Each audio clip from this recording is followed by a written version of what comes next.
I would like to show my respect and acknowledge the traditional custodians of the lands on which this meeting is taking place and acknowledge the lands that you are dialing in from. I would like to respectfully acknowledge the Wango people who are the traditional custodians of the land on which I live and work. Thank you for being here today.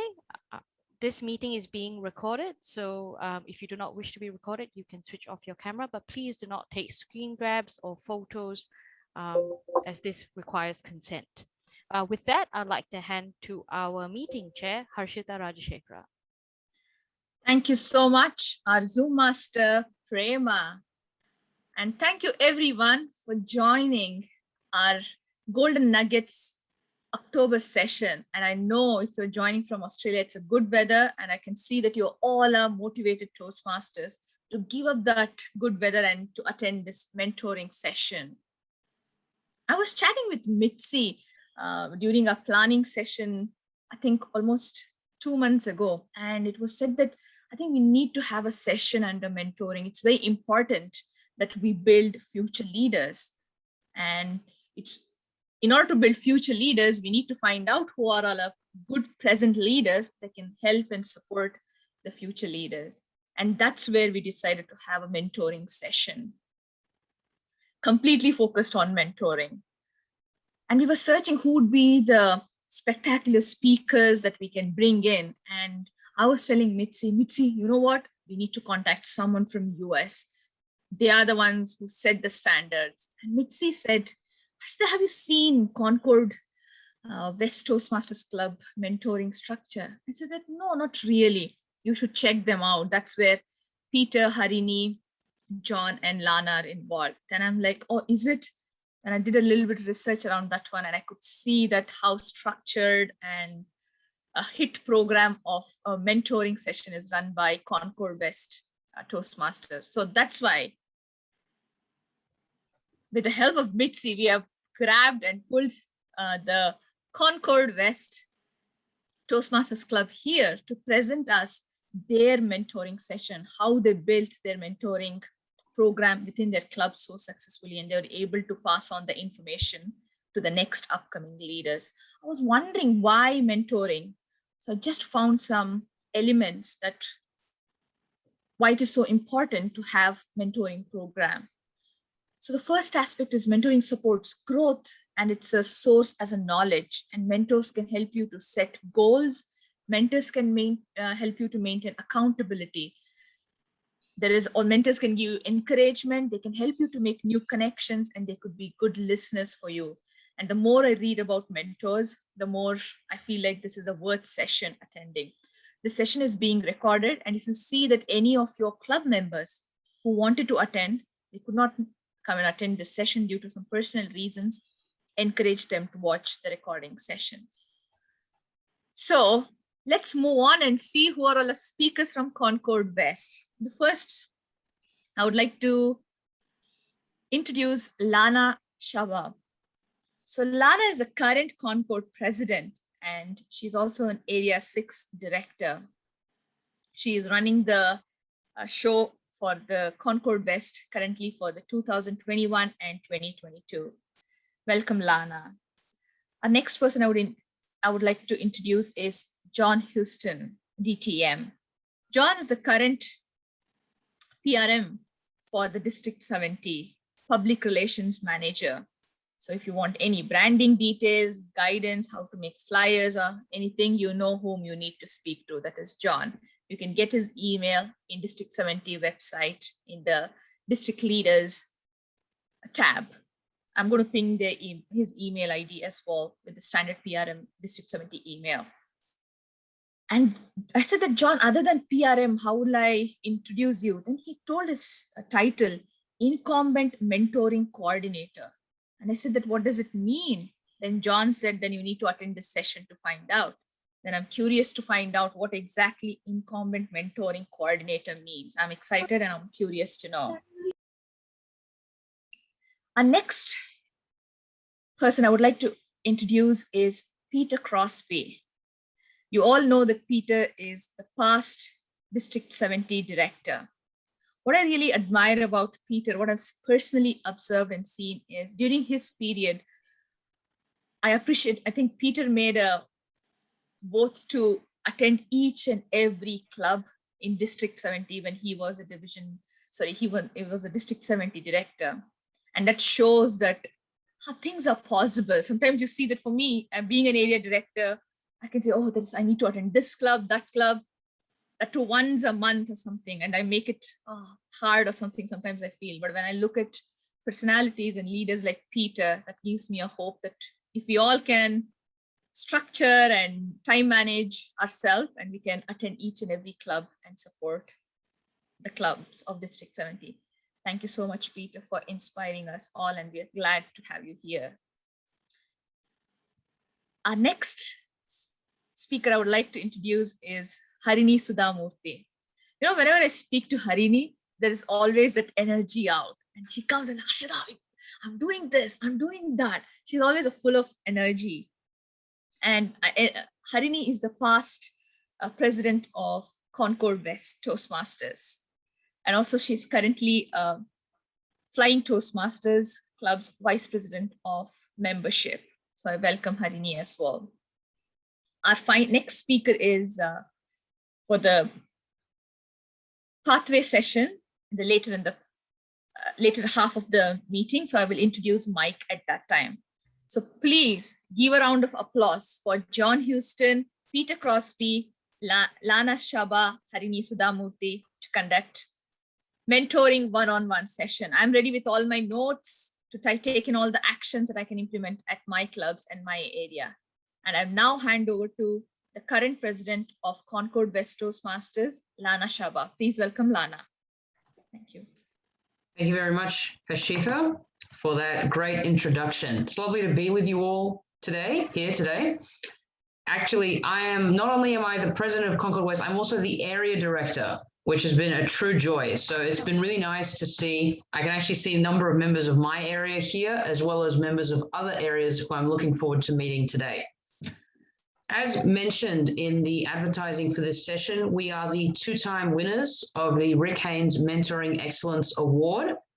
The reason I say that is because what you may not know is that prior to 2020, we didn't actually have a formal mentoring program.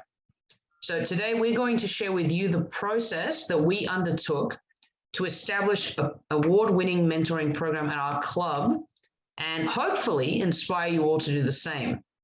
The way this session will work is we're going to have 3 presentations followed by a Q&A, which we're hoping will have lots of questions from you all that we can answer. What we've actually done is we've created an online forum where you can lodge your questions for that Q&A. Gary is so productive, she's already sent me a list of her questions. But for everyone else as well, we're going to have that online forum. So I'm going to quickly show you how to do that now, and then you'll be able to go in yourself. So I'm just going to share my screen with you all, which will allow you to see what I'm actually doing and how easy it is to lodge your questions. You can do this throughout the entire presentation. So if you go to onlinequestions.org, which I will put in the chat now, just briefly, yep.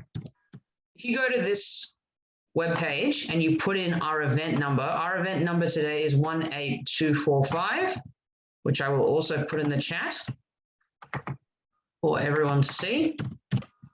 That's our event number.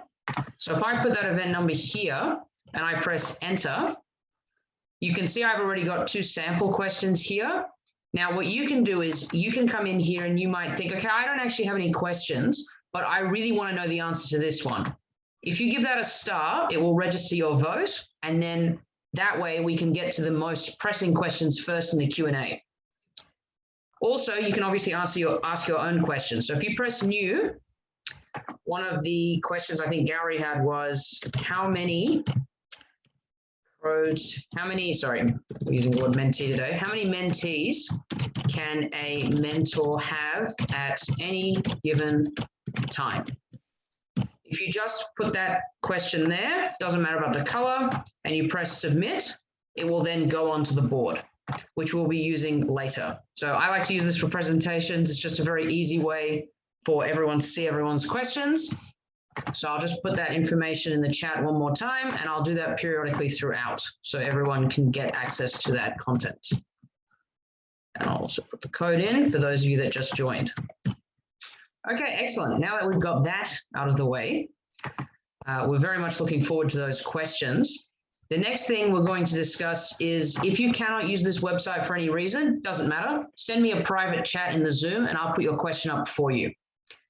Another thing we've done is we've created a workbook for this session, which you can either refer to or complete during the presentations.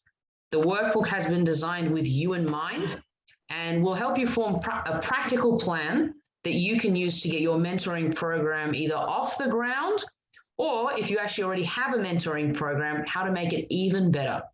Award-winning, you might say. So I'm going to put that now in the chat as well for everyone to look at. And you'll be able to, as I said, refer to it, use it how you can print it off now if you're really keen, or you can use it in the future. And obviously feel free to distribute that to anyone else who might be interested. So this is it.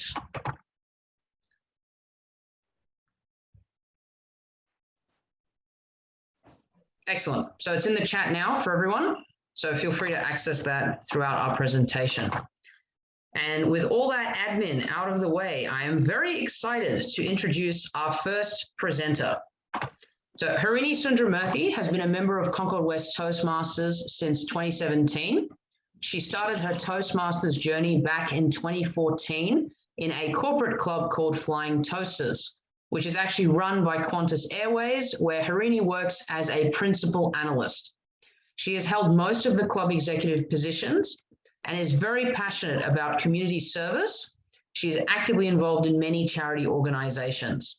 She has been mentoring her fellow Toastmasters since 2016 and has helped many to overcome their fear of public speaking. Harini will be sharing her presentation on proposing a club mentoring program. Over to you, Harini. Thank you, Lana. Good afternoon and warm welcome to all my fellow Toastmasters and guests for attending Concord West Mentoring Masterclass today. Are you guys ready? Yes, I can hear and nodding your head as well. Good. Looking back, I wonder, why did I propose a mentoring program to Concord West? Let me share my story. Public speaking is one of the biggest social fears for many of us, right? And I experienced that too. In 2003, I was craving to improve my public speaking. I was new to this country.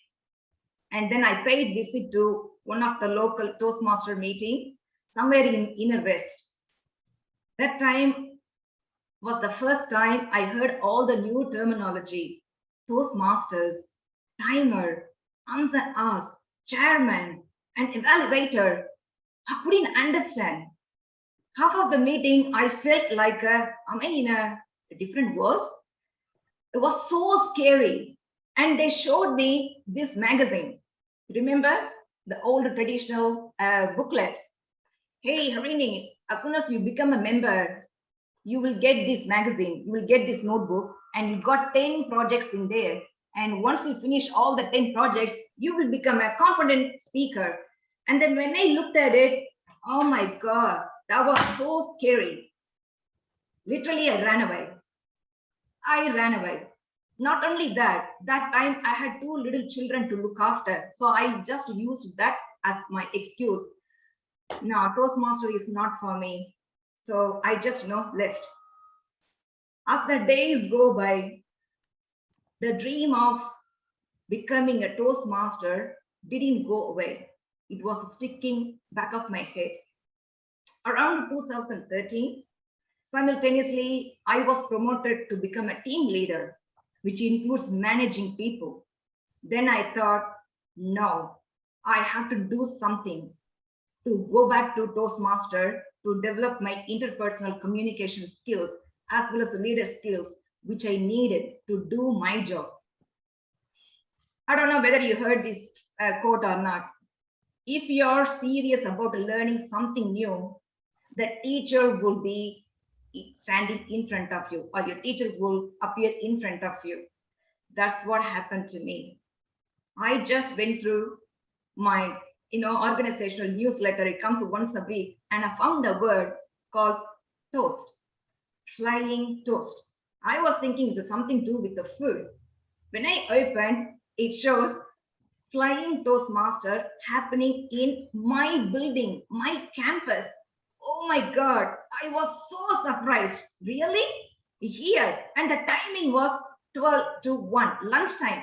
It's pretty easy for me to go. Then I was waiting for the day to come. I went there.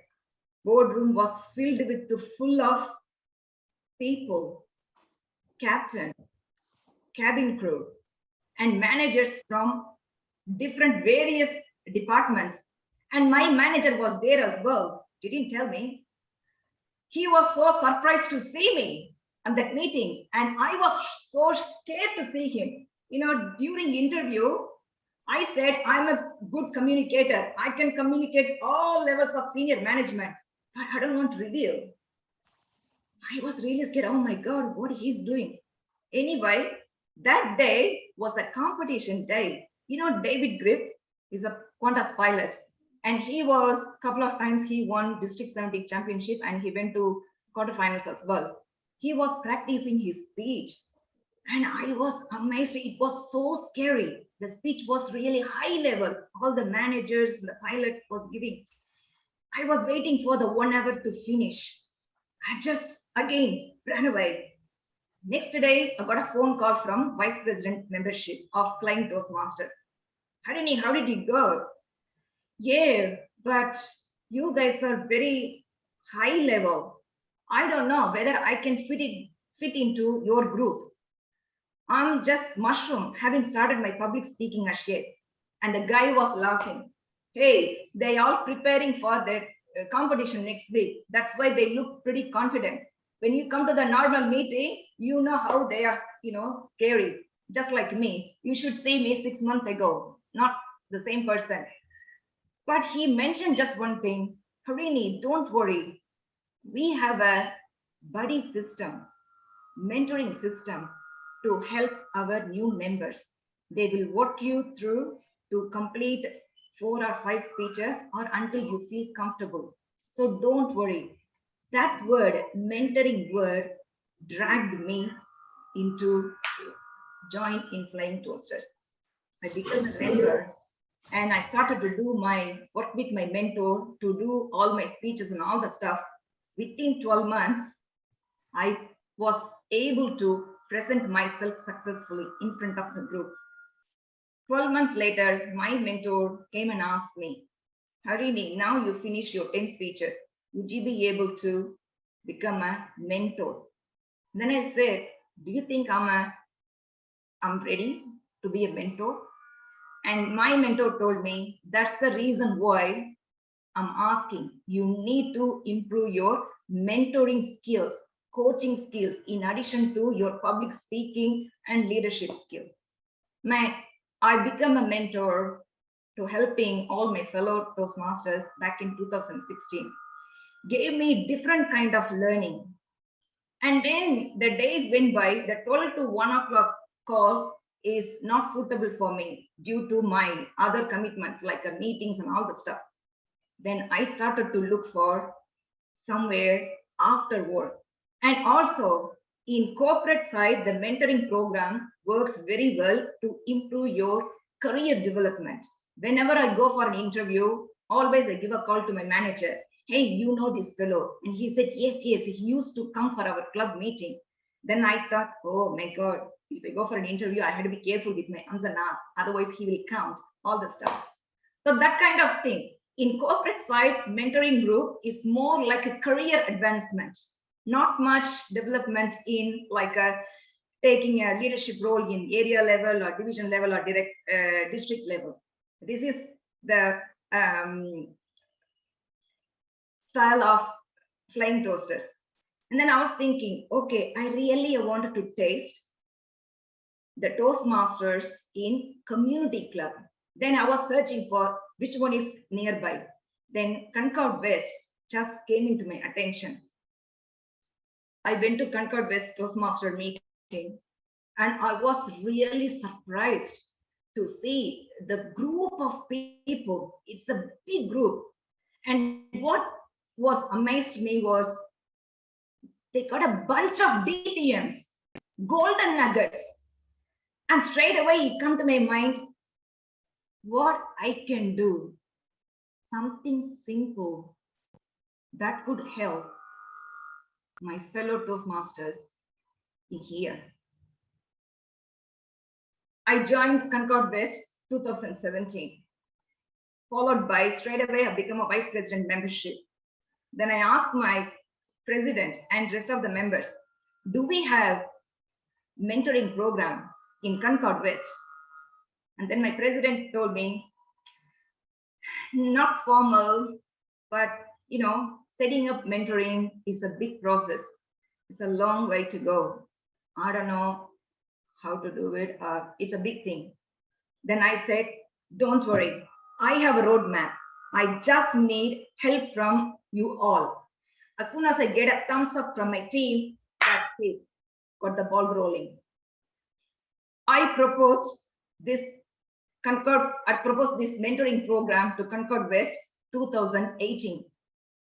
But we only implemented this program successfully in 2019. It took more than 1 year to accomplish due to various reasons. So what I want to tell you guys is think about what you can do, something simple that brings a big change to someone in your club through your mentoring. To create a successful mentoring program in your club, you need to have 3 things in your mind. 3, Toastmaster number. Very first one is a strong will. Whatever happens, just go with your goal to implement. And the second thing, patience. This is a voluntary organization. People come and say, yeah, I want to be a mentor. I want to help someone. And a month later, they come and say, no, I have a personal commitments. I can't do it. Don't down. Keep going. As long as you have a strong vision to do something, go ahead. And the third thing is team support. Without team support, it's not possible for us, Concord West, to stand where we are here today in terms of running that mentoring program. It's a lot of background work involved to bring that program successfully to this level. Before I conclude my speech, my fellow Toastmasters, I just want to ask you one thing. Think about it, what you can do, something simple that makes a big difference in your club, and make sure keep your mentoring program simple and workable. If you do so, Ricky Haynes will come and knock your club door with a trophy. That's what he did to us. Trust me. Thank you. Over to you, Lana. Thank you very much, Harini. Now, before you escape, I do have one question that I would like to ask you. Sure. And given how successful this vision you had for our mentoring program was, I am very curious to know what your next vision for a Toastmasters Club is. Oh, next vision. I do, Lana. I really wanted to bring the health and well-being segment to our Toastmaster meeting. For example, corporate clubs runs for only 1 hour, but the community clubs go for 2 hours, and sometimes it goes more than 2 hours. In current situation, sitting in front of the blue screen, it's no good for your eyes, and sitting in a one place is no good for either. So I would like to introduce a simple stretch, 5-minute stretch to incorporate your breath and your body movement moving forward. This is in my dream. Maybe one day it comes to reality. Thank you very much, Harini. Yeah, I could definitely work on my flexibility. I've been told many times that I am a yoga instructor's worst nightmare. So that's definitely something we can work on at our club, I think, as well. Thank you very much. So I hope we all have a better idea of the first few stages involved in establishing a mentoring program.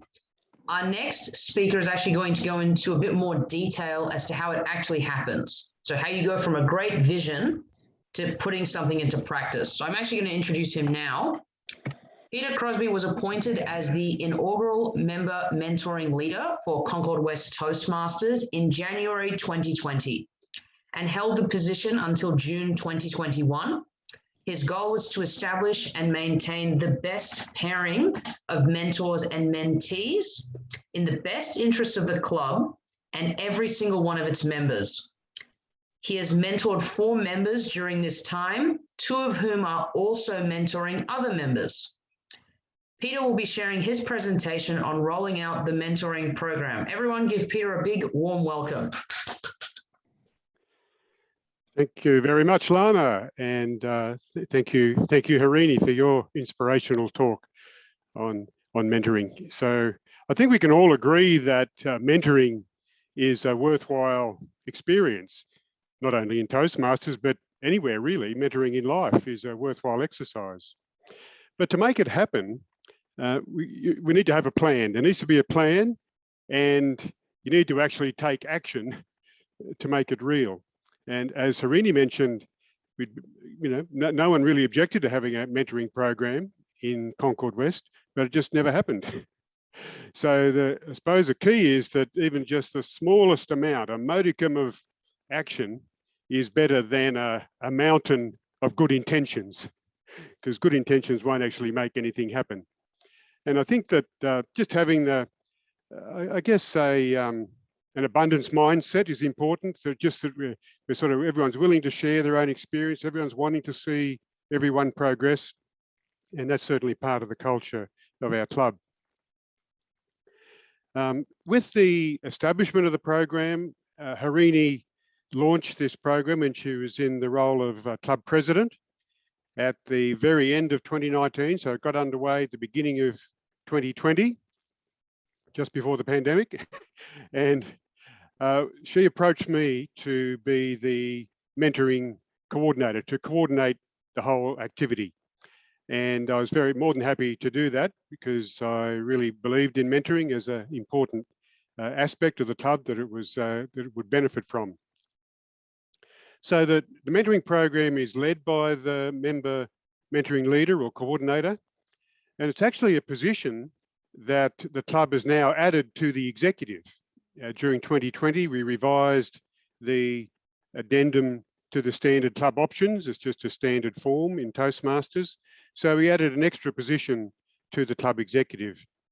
And so that meant that as in that role, I attended all of the club executive meetings. And although I had another role on the executive as well, but our current member mentoring coordinator, who I'll introduce shortly, that's his only role on the executive this year. We use the Pathways mentoring program resources are used wherever applicable. I think a key message is to keep this as simple as possible. Don't make it any more complicated than it needs to be. We're all volunteers, we've all got other things to do. So get the main points right. And certainly there are some very effective and simple resources on the Pathways mentoring program. And so we use those. In that regard, all of our members were sent a copy of the Pathways form called the Protege Self-Assessment Form. They tend to use the word protege rather than mentee. They're interchangeable. And that we invited them to ask for a mentor to be assigned. And back by the end of last Toastmasters year, 20 of our members had submitted the forms and been assigned a mentor. And they were asked to list, this is just basically what's on the form, and just basically their long and short-term goals that they hope that their mentors would help them to achieve, what experience they were looking for in their ideal mentor, their expectations of the interactions with their mentor, just how long they would last, how often they would be, whether they'd be face-to-face or online, that sort of thing, or over the phone. and any boundaries that their mentor needed to know, just either whatever that might be. So essentially, we looked at ensuring that the mentees felt that they were very much in control of the process. It wasn't the club controlling it in that word, or the mentors, as much as possible, giving the mentees ownership of the mentoring program. The club website contains the bios for all of the mentors. So that was an exercise in itself to have a standard format for the bios for the mentors. So that took quite a bit of effort to get that right, and you can see that on our website. And then there was a process for matching the mentees with the mentors. And again, in a sense of trying to keep that as simple as possible, after I'd received about 10 or so of the forms back, the protege self-assessment forms, there became a bit of a pattern about a number of different things that the mentees were looking for in their mentors. So then I asked each of the mentors who'd been appointed by that stage to just rank themselves on those criteria that the mentees were looking for. So then I went through a process of who was better. So if someone was looking for humor, or someone was looking for evaluation skills, or whatever it might be, if someone ranked themselves highly with that, trying to get the best overall balance with between the mentors and the mentees. In terms of selecting the mentors, so looking at the ongoing recruitment and support for the mentors and the mentees. Initially, when the program was set up, Harini had already approached a number of people in the second half of 2019, before the program was launched, approached a number of the members, essentially those who'd been in the club the longest, and others that Harini thought would be good value. So they were appointed, and then it's been progressively adding people since then. And so before long, within several months, everyone in the club was either a mentee or a mentor, or both. Some people were both mentors and mentees. So we started off with 7 of our 7 mentors, and their profiles, as I mentioned, are on the club website, and just other aspects of the mentoring program are also on the club website to be seen. When someone new joins the club, so obviously when they initially visit, we allow people to visit twice before they need to be a member to continue attending, I should say. And whenever a visitor comes, there's a follow-up email that goes out from the Vice President membership, welcoming them, inviting them back, but also pointing out the fact that we have a mentoring program. And then when a new member joins, we do point out and invite them to have a mentor assigned. So in terms of keeping the program running, the member mentoring leader keeps in contact with all the mentors and the mentees. That's fairly informal, but it's really to see how they're going. It's just to check there's a pulse, that they actually are meeting and things are happening. It's not meant to go into any depth at all, but just to make sure things are happening. So we keep in contact, the mentor leader keeps in contact with all the mentors and mentees. We adjust the pairing as needed, and review the mentoring program overall. We do change the mentor relationships around. They've been assigned, someone might be assigned a new mentor, so particularly if either one of them requests a change, but also we always, at the end of, when a member completes a level in Pathways, we ask them if they would like to have a change of mentor. So it's meant to be as a normal part of the process to either keep going with the same mentor or have a new mentor assigned. It's really fine either way. The program is featured on the club's website. It's promoted to visitors, as I said, and to new members. And then as members get more experience, we might then approach them, would they like to be a mentor? So we're blessed that our club has a number of experienced people, but your club may not have, it might be a new club with not many people with more than a couple of years experience. But the essence of mentoring is that the mentor is showing the way for the mentee. And essentially it's, if they know more than the mentee, well, they're in a position to be able to mentor them. And it's not a matter of the mentor trying to tell the mentee everything that they know, because it may not be relevant, might not be relevant to the mentee. So as I said before, it's about the mentee. It's really based on the mentee's needs. So it's really incumbent on the mentee to be asking questions of the mentor, so that the advice that the mentor is giving is targeted to what the mentee is looking for. Towards the end of my term, so in around about May of this year, we did a survey. I spoke to everybody in the club for about 20 or 30, about 20 minutes each, and did a survey just to see how they felt the program was going. And over 60% felt the mentoring relationship was either working well or very well. 70% of the mentors felt their mentee was progressing well or very well. And 80% of the mentors thought the mentees rather, 80% of the mentees thought that they were either fully or partially meeting their goals.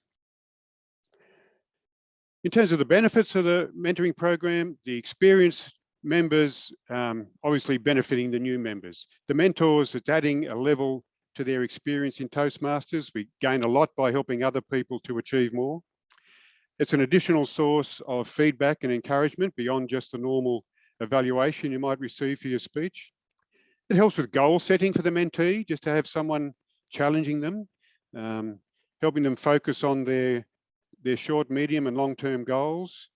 We encourage people to set their SMART goals, the usual SMART goals: specific, measurable, achievable, relevant and time-bound. And it's just an opportunity to review progress regularly. It just builds on that, another connection. And it's been, as it turned out with the COVID pandemic, it's been another way to have just a bit more interpersonal contact.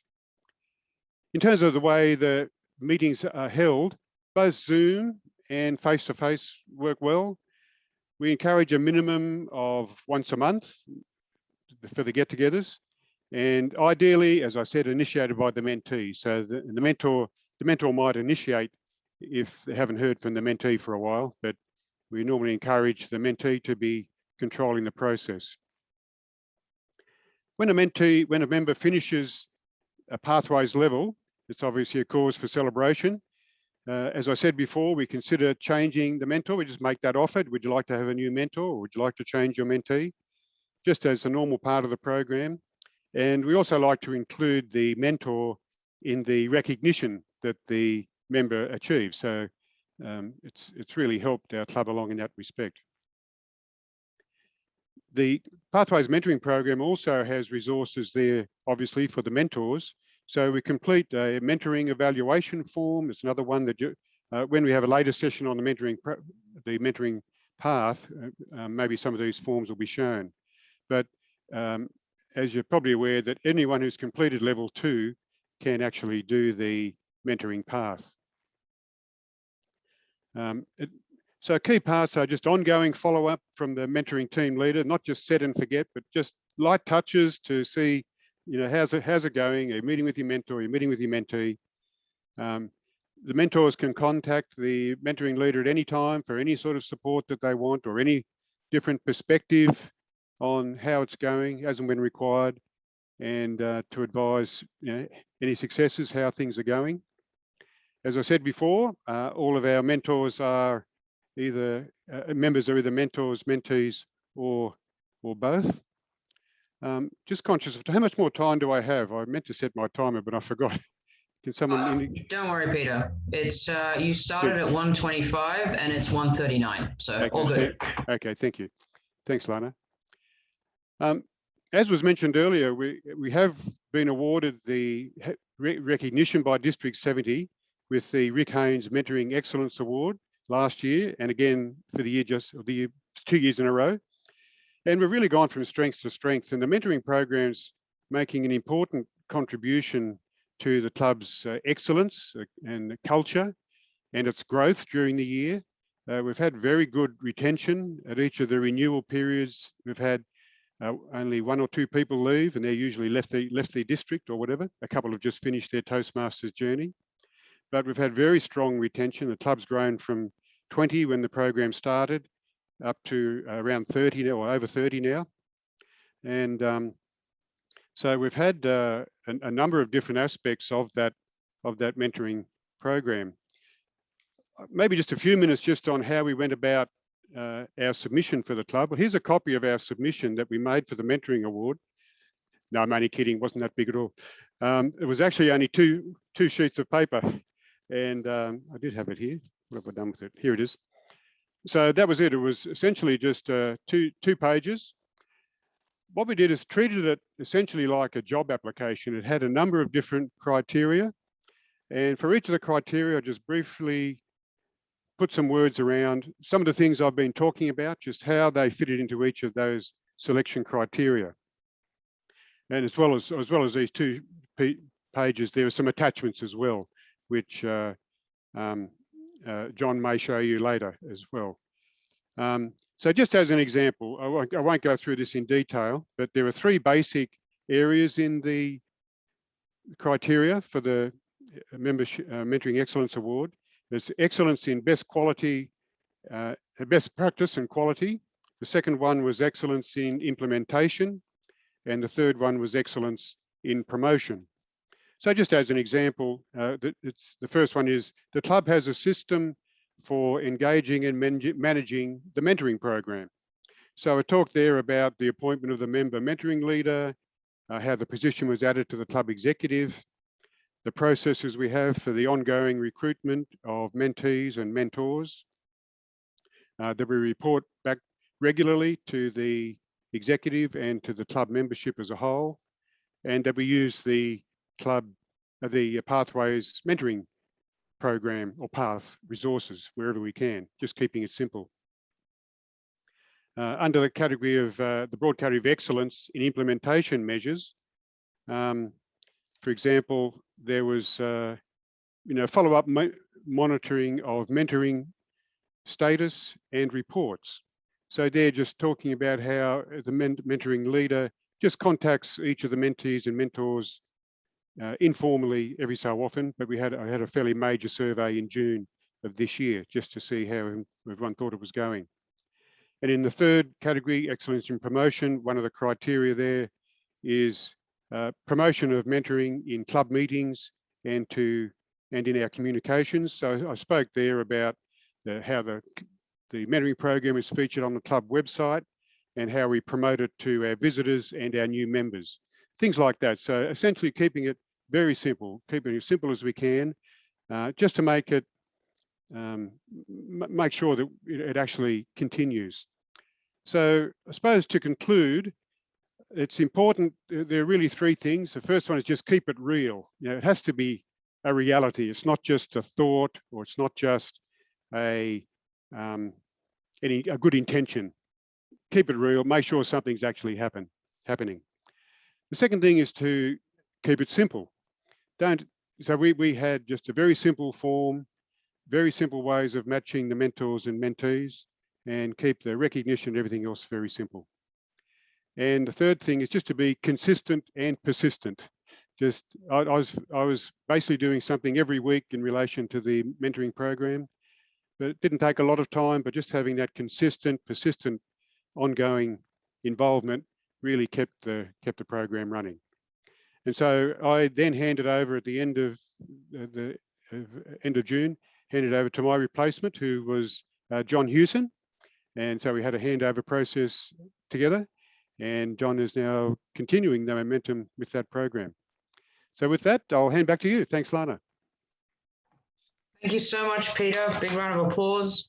Thank you so much for sharing all that wisdom and experience that you gathered in your time as the member mentoring leader. I really appreciated hearing all that, and I'm sure everyone else here learned a lot. I can see Mitzi nodding quite furiously over there. Thank you very much. Quickly, before we go to our third and final presenter, before the Q&A, I just wanted to share what the forum is looking like, just so you can see if you'd like to go back into the forum, if you're not in it at the moment. These are the questions we have. So if you're interested in hearing some of these, even if you don't have your own question, if you just go to the link and put in our event number, so this is the link, onlinequestions.org, you put in 18245, you'll be able to upvote. So just star any questions that you'd like answered. We're looking forward to answering them shortly. But before we do that, I am very happy to introduce our third presenter. So we've heard from Harini about the vision. We've heard from Peter about getting it off the ground. Now, let's say your club actually has a mentoring program. How do you actually sustain it? So you don't want to be the person that tanks your program in your year as a mentoring coordinator. So our third and final speaker before the Q&A is John Hewson. John has been a member of Concord West Toastmasters for 13 years now, and has held most club executive positions in that time, including 4 occasions as club president. He is the current mentoring coordinator, having taken over from Peter. John was a District 70 trainer for several years and placed a great deal of importance on mentoring and the benefits of sustainable club excellence resulting from a formalized executive handover. John also obviously brings extensive promotional skills from his 4 decades in advertising. John will be delivering his presentation on promoting and sustaining a mentoring program now. Over to you, John. Thank you very much, Lana, and good afternoon, everyone. We appreciate very much you being here on this beautiful sunny Sunday afternoon at the beginning of our freedom, but we hope that you'll go away with some actual real, as Peter said, real things that you can put into action in your club. As Peter finished off, what he mentioned was, of course, the handover. And one of the things that's so crucial in any executive management of your club is the handover, the quality and information of the handover. And it is so true with the mentoring. And a few years ago, Concord West Club actually initiated these folders for each of the particular roles, from president down to sergeant at arms. Got to put it there where you can see it. And so when we instigated a new role for the mentoring coordinator, we created a folder. Now, it hasn't got a lot in it at the moment because we've only been going for a short period, but this contains invaluable intel and history of that program, so that each coordinator can go back and refer to information that might be here. It also makes sure that we don't lose track of things, that we don't lose track of mentees and their protege forms they're filled in, and we have a consistent, easily manageable history of the program within the club.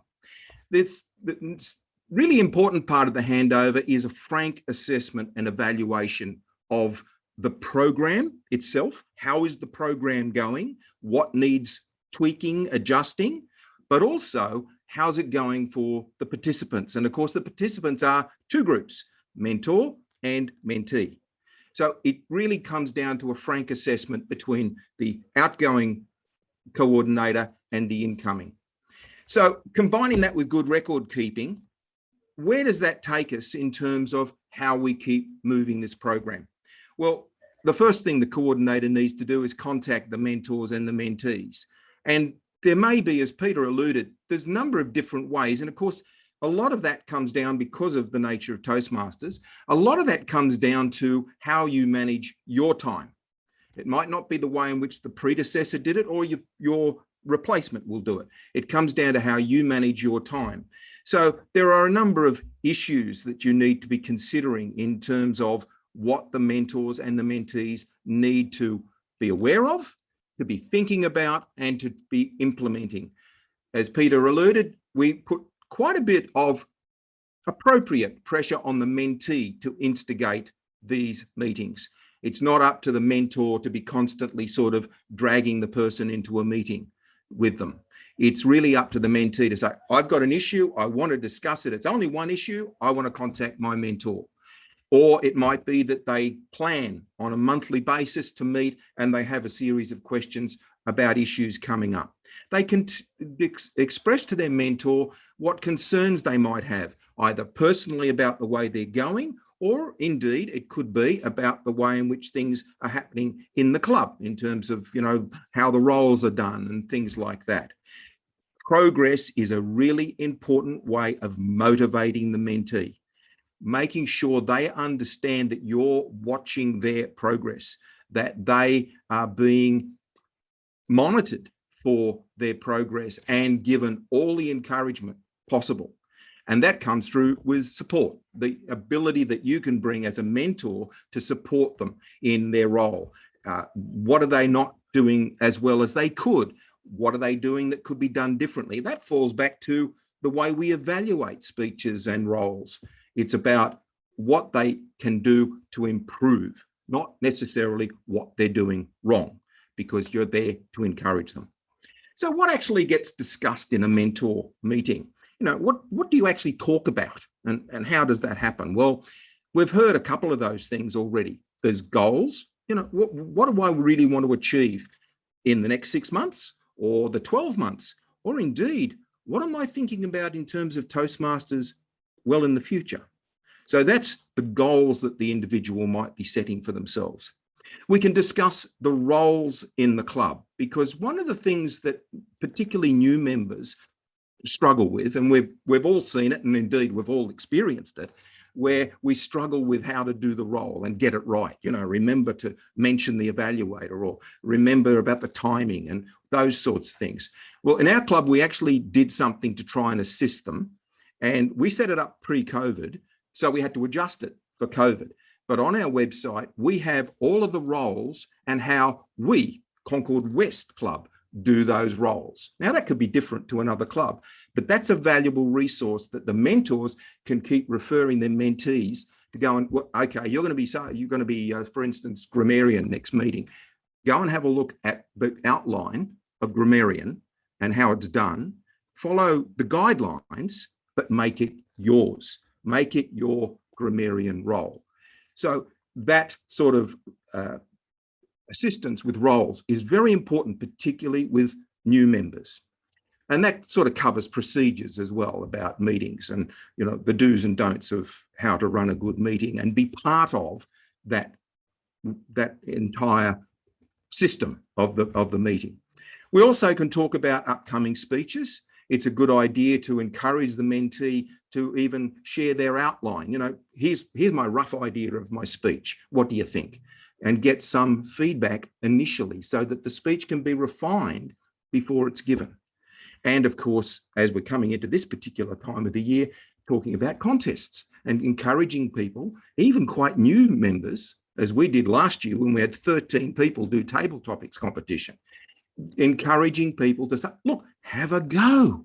Just have a go at participating in a contest, because you'll get a different sense of your place in your Toastmaster growth.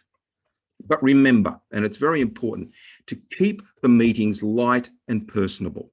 It's not school, it's not a lecture, it's a matter of sharing information. It's a two-way street. So keeping it personable, but very importantly, keeping those meetings genuine, giving them a sense of genuine interest in their program. So you've got to take some notes. You've got to actually remember, and you've got a bad memory like mine, you've got to be able to make sure you know what pathway they're doing, where they're up to, and being able to keep on top of how they're going with that, or if they're going to take on a particular role or something either in the club or even outside of the club. But remember, and most importantly, you are not a careers advisor, and you are not a social advisor. You are not a psychologist. You're not there to analyze them. If you're going to be asked personal sort of questions outside of Toastmasters, make it a separate meeting. Don't discuss personal issues like that in a Toastmaster mentoring meeting. That's not what it's about. So just make sure there's some clear differentiation. So how are the sessions conducted? Well, we've heard a little bit at the moment, of course, Zoom.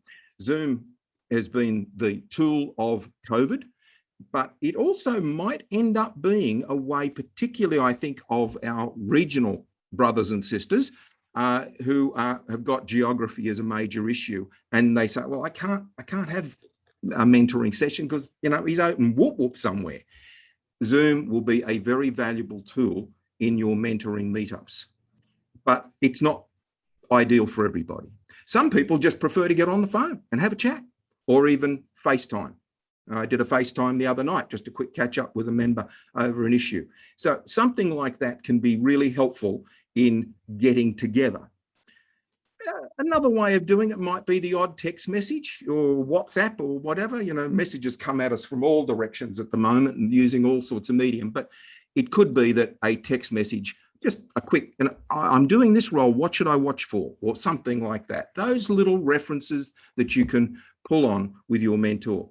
But also, it is important that you are able, when you can, to do face-to-face. And a little caveat to face-to-face, make it somewhere where you can hear each other speak. You know, meeting in a cafe or a restaurant or something like that, where, you know, there's a lot of ambient noise and all the rest of it, means you're probably not concentrating on what the mentee and the mentor are exchanging. So think carefully about your face-to-face meeting and where you might do it. Also, you've got to be aware, you know, there's people who might be, even with social distancing these days, might be quite close and they can hear everything you're talking about, which is probably going to help promote Toastmasters, but you might be talking about, you know, I'm comparing myself to XYZ member of the club and things like that. Names get mentioned. So just be careful about that particular point. I now come to how to keep the promotion ongoing. And indeed, we even started in this vein. And that was to create the motivation to make mentoring a USP of the membership. In the days we saw Harini hold up the old manual for the 10 first speeches, that was something physical we used to get given and say, you're now a member of our club. How about that? That's really, you know, that's what I'm doing now. But we don't get that anymore. You go online and, you know, you choose your path and all that. And there's no sort of grand, other than some clubs obviously have a formal welcome to the club type of presentation. But if you can make mentoring the key benefit of membership, that changes the whole perception of mentoring. I'm joining Toastmasters because I'm going to learn about how to speak, how to do leadership, but I'm going to get a mentor who's going to help me with this. So it becomes a unique selling point for membership in your club. And it really does elevate the importance of mentoring in the minds of new members and even existing members. Now, at this point, I'm just going to share my screen and hopefully everything goes okay here. It's not happening. Why is share screen?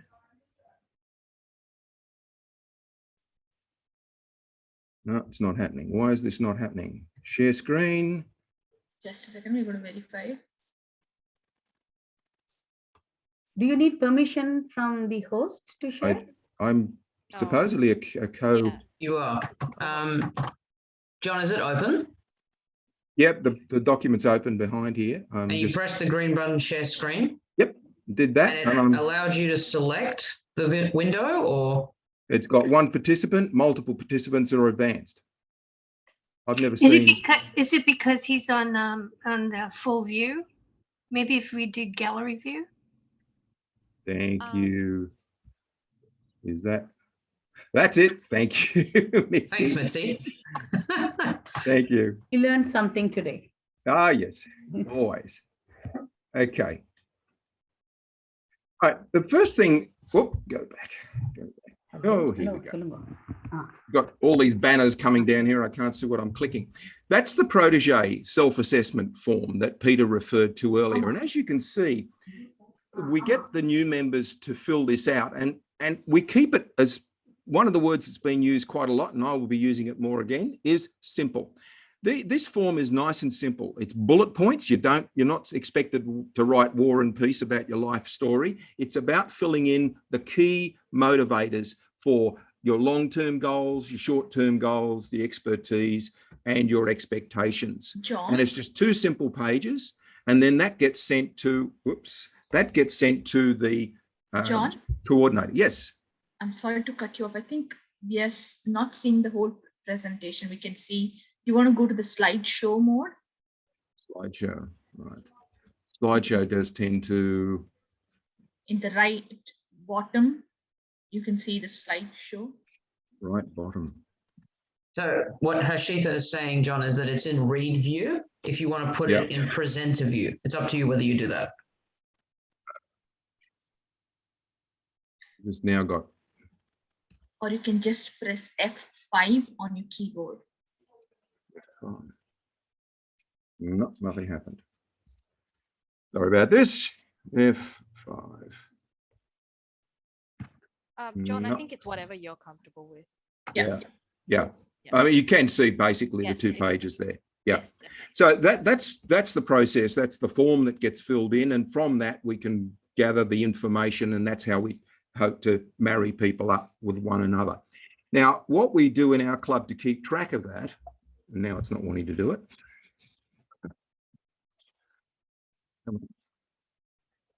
Is we keep a mentoring map. Now, what I've done here is I've based this on the Concord West map, but obviously I've taken names off.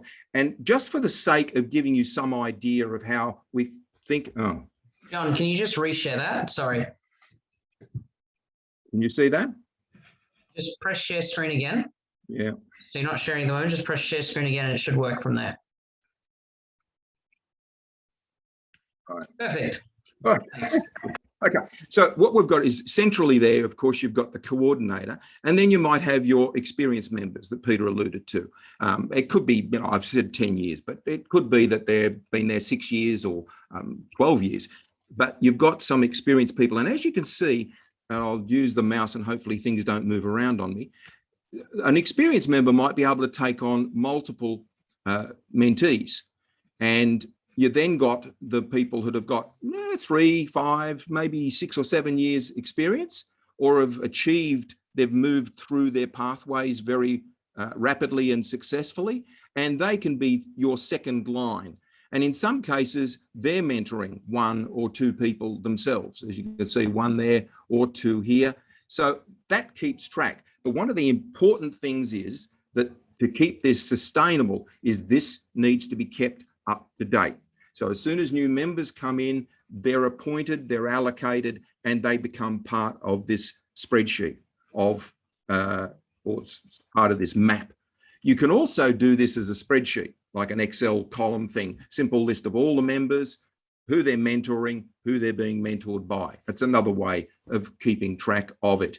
But making sure that you have everybody allocated and this is being updated, certainly when you've got new people coming in, but also making sure it doesn't get out of date if someone, for instance, has to leave the club, move elsewhere, or they haven't renewed, that sort of thing. So making sure that it is constantly updated.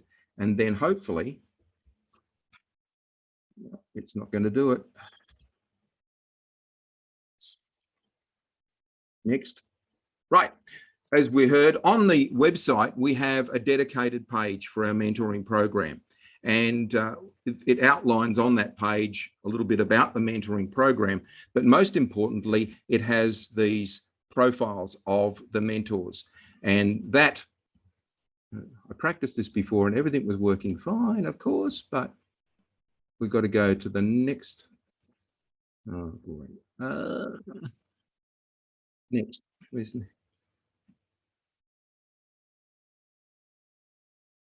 Oh, this is going so well. Where's next again? So, John, are you just trying to get to the next slide? Yeah. It was. I'll stop you sharing. Share again with the right slide. Open the right slide up on your computer and then share it. And that should work. Right. Or if you guys want to try the arrow keys, that will do as well. I don't know why this is not. No, it's not going to do it. Ah, there we go. That's it. Okay, and that's how the profiles are set up. We have obviously the person, what role they're currently in, and again, this all has to be kept up to date. And then we have a little outline of the member themselves and a profile, contact details, and then a little bit of their experience, both their life experience, work experience, and any achievements that they've got within Toastmasters or outside of Toastmasters. And then you've got a list of their skill sets as they have defined them on that form that Peter circulated when he set the program in place.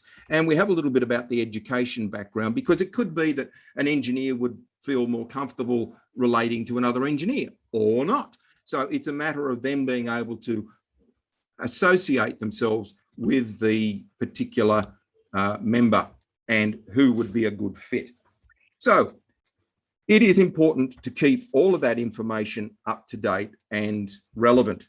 So as we approach the end, encouraging growth through change is very important in sustaining the program. And that's allowing the mentor or the mentee to change as they feel is required. It could be that the mentee has moved on to their second free pathway and they've got a whole different new area of skill set that they need assistance with. So they're looking for someone in that particular vein. It's possible, we haven't had it happen yet, but it is possible that someone might be being formally mentored by two different mentors because of the arrangement of their two pathways they're doing.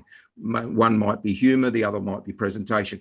They're different. They need assistance with two different areas. So encouraging them to be flexible. It's very important that both the mentor and the mentee are prepared to be flexible in order for this to continue. Because if you get too rigid, it's going to grind to a halt.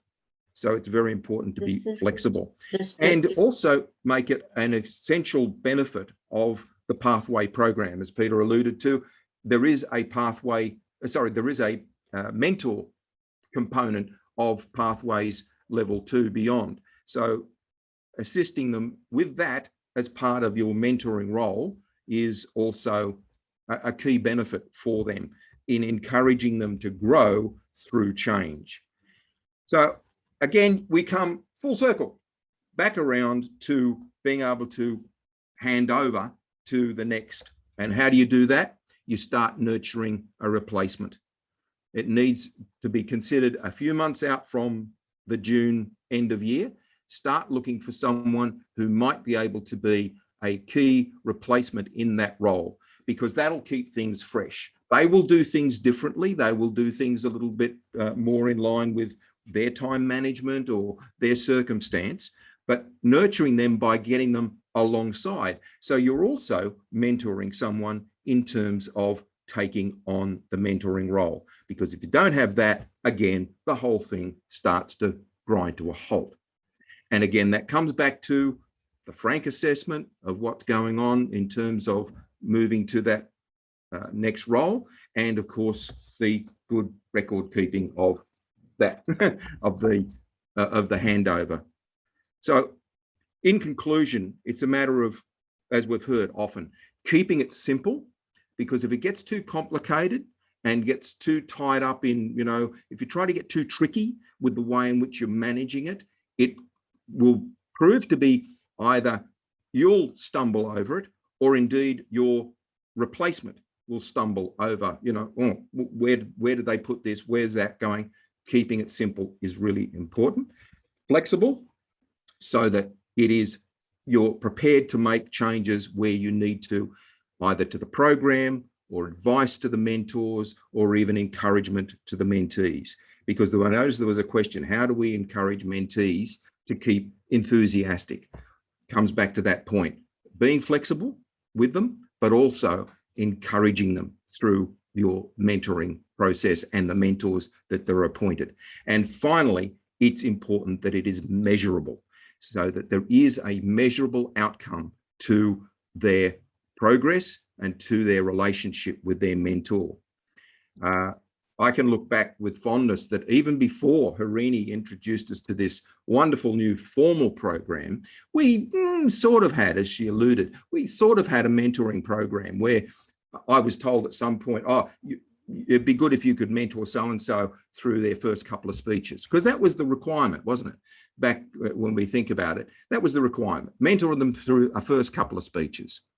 Well, I can look back and think, well, it's amazing that given the fact that there was no real formal structure to it, that the four of the people that I mentored in that very, very informal process went on to become club presidents of our club.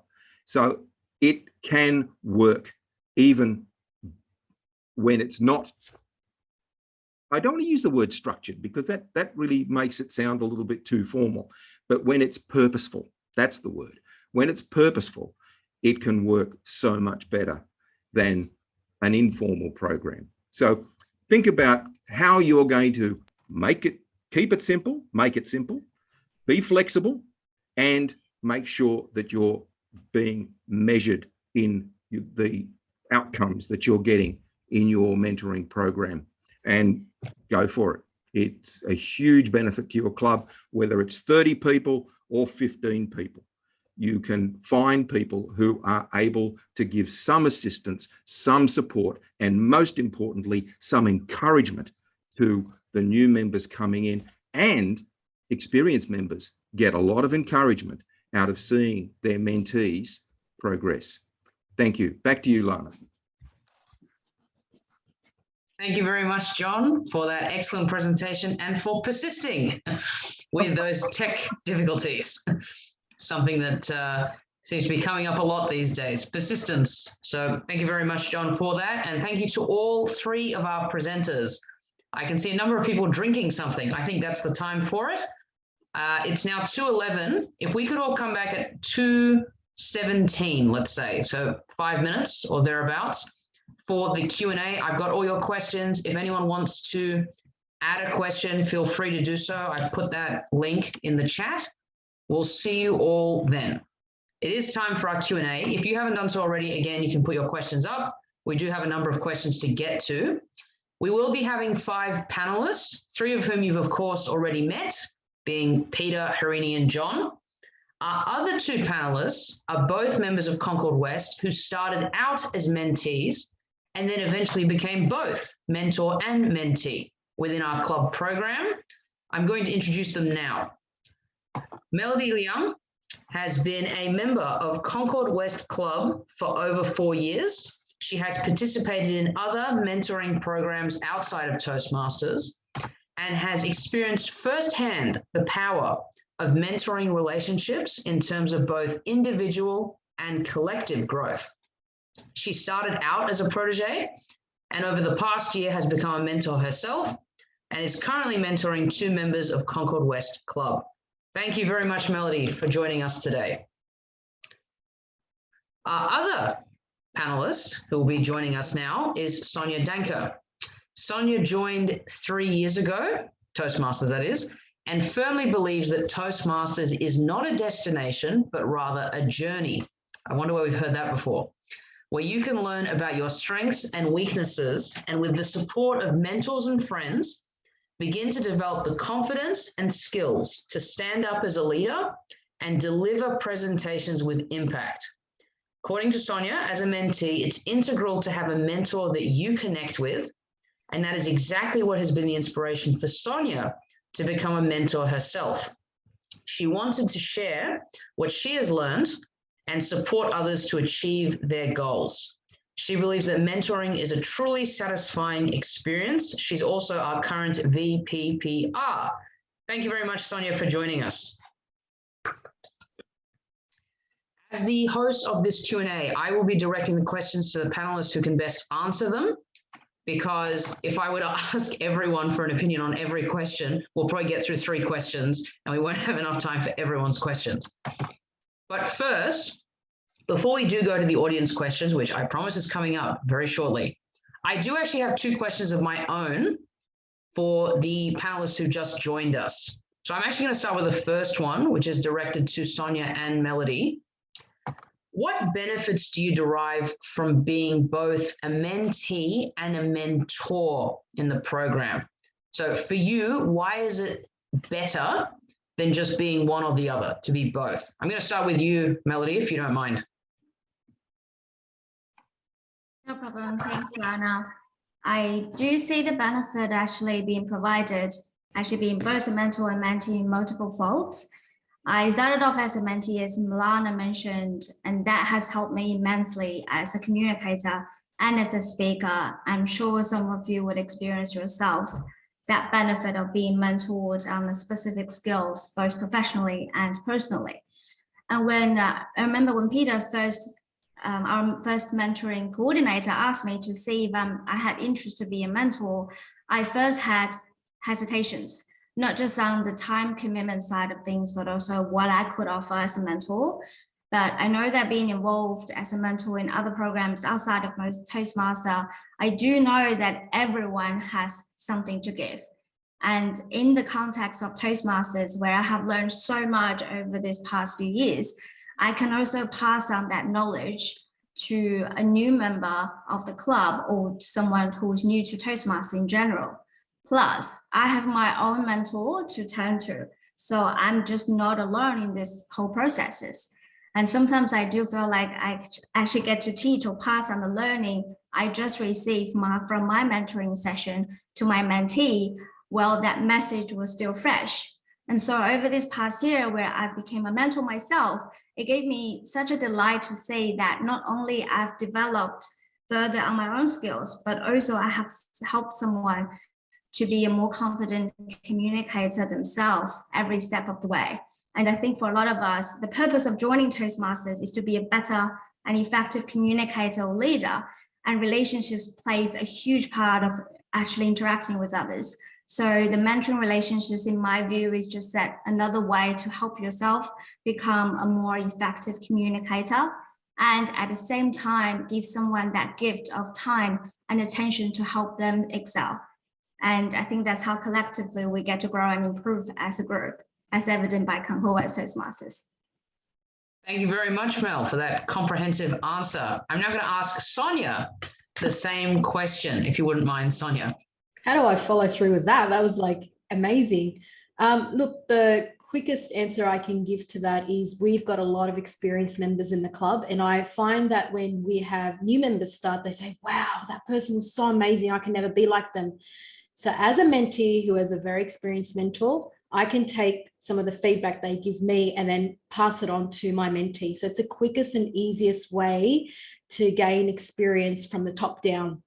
And it also too helps me as a communicator and develop relationships and actually translate that in my day-to-day work, because I've got quite a few now people outside of Toastmasters that I mentor as well, which in the past when Peter asked me to be a mentor, I thought to myself, what benefit can I give someone? But it's actually been amazing and I've enjoyed every step of it. So I find the relationship very, very important. Thank you so much, both Sonia and Melody. You can see why we invited them for the panel, right? And my last question for both of you before we go to audience questions and I open it up to the rest of the panelists is, last contest season, that was mentioned contest before, you both placed at division level in the international contest. How did being mentored by someone else help you with that process? Sonia, do you want to start this one? Oh, look, Lana, it helped me immensely. I don't know what I don't know, right? So I pulled together what I thought was a great speech, and then Peter came along and followed by John and a few other members of the club, but mainly my main mentor, Peter, who gave me a lot of insights on how to improve that speech. So just having him there to listen, be patient with my timing, because I'm a very busy person. And so it was really hard to connect. But when we did, I'm very grateful for every little gold nugget that he gave me, because if it wasn't for him, I would have not gotten to the level that I did. So Peter, I'll be tapping you on the shoulder shortly. So make time for your little mentee. I'm sure he will. Thank you very much, Sonia. Now, Sonia actually was a place getter at Phillip Division. Melody was the runner-up at Central Division. And I'm sure you know who won Central Division last year, the person who came second in the world. So, Melody, how were you benefited by getting to that level? I actually wanted to first mention that it was my mentor back then, actually the person who actually encouraged me to participate in the contest when I first started Toastmaster, I think only a few months. So it's that person who actually encouraged me to actually participate. That's really important to really take the first step. And then really echo to what Sonia said, that my mentor has really helped me to actually focus on having a dedicated and focused session to answer all my questions.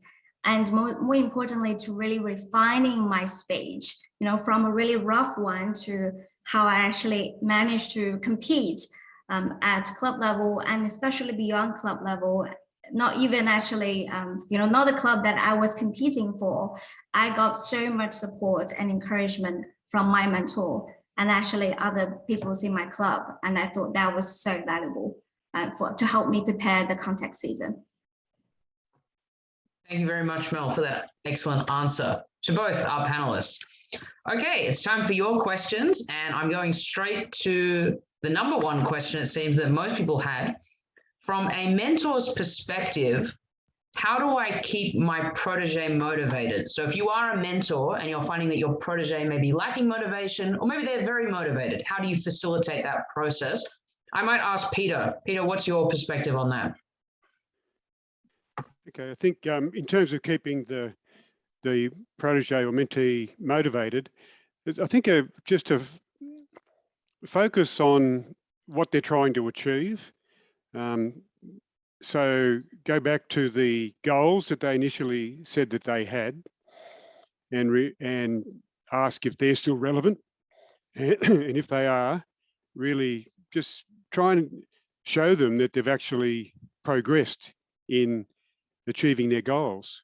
And I think that tends to work pretty well. I think as human beings, we tend to underestimate what we've achieved and overestimate what we still yet to achieve. So just remind them that they have actually achieved a lot already.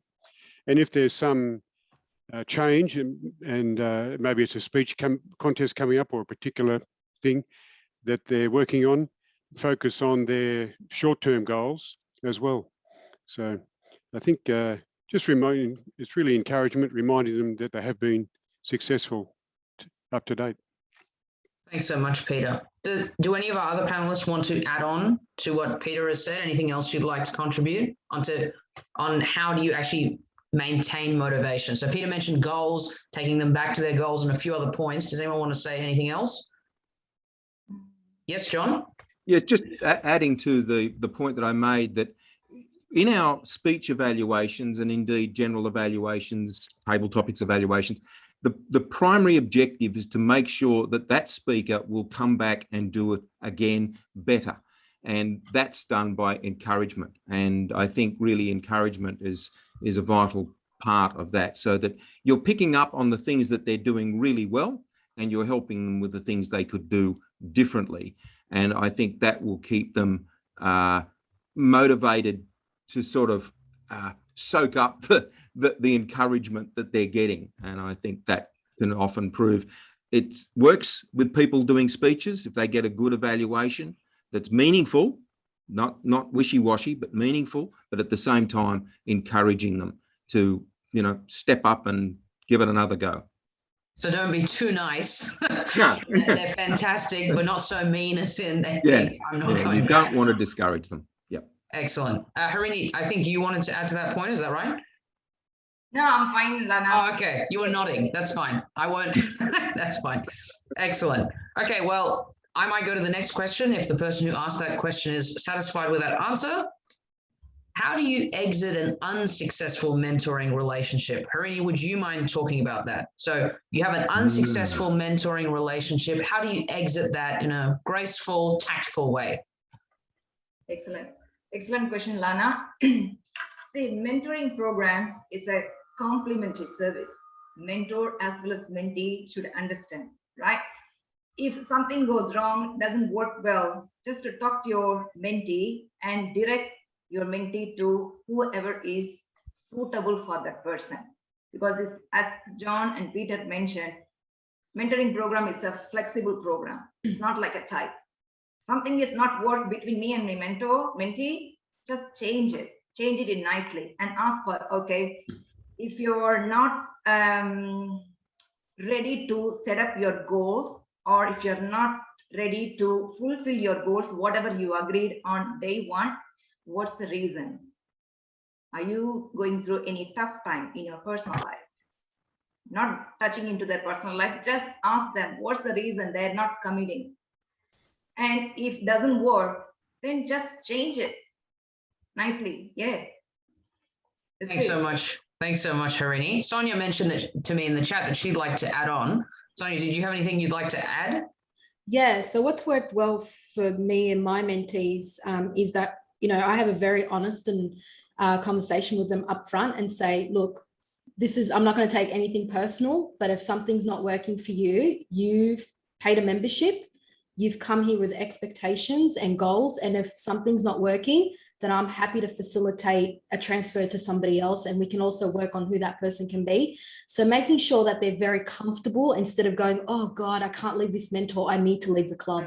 So know that it's, you know, I'm going to do my best, but at the same time, as I see that their needs are growing and then there's something that I can't support them with, I always identify people for them to go and sort of reach out to if they need to get another mentor.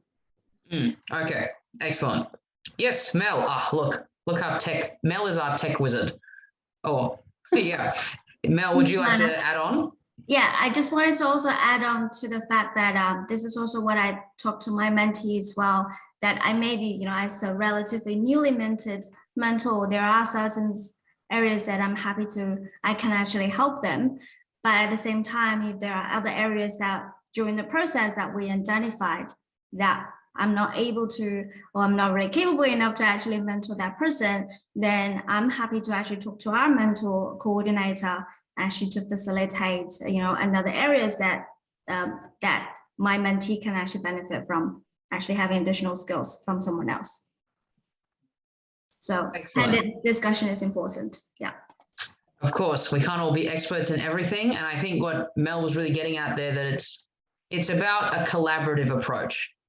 So you don't want to go your whole Toastmasters career having not learned from everyone in the club because you're sort of stuck together with the first person that you sort of approach to be your mentor. So, and Mel obviously said that, going to someone else if needed. Now, that was our first two questions. Our next question is, what is the minimum qualification to be a mentor? I might go to you, Peter, considering that you actually got us off the ground in this aspect. Yeah, thanks, Lana. Yeah, that's a really good question. We didn't have a strict thing, but the ones who were mentors tended to at least had a couple of finished at least two of their pathway levels, finished 2 levels, so that then open to doing the Pathways mentoring program. Or if they'd been in the club probably a couple of years.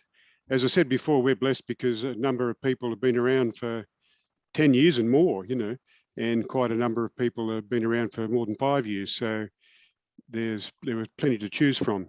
But I think if I had to pick a minimum for a club, for generally speaking a club, I think at least having a couple of Pathways levels finished and probably a minimum of at least 6 months in Toastmasters, I'd see as a minimum.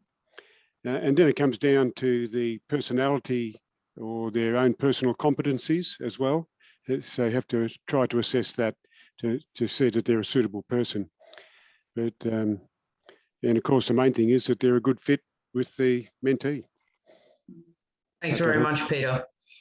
Does anyone want to add to that response, or? I think Peter covered it quite comprehensively. Thank you, Peter.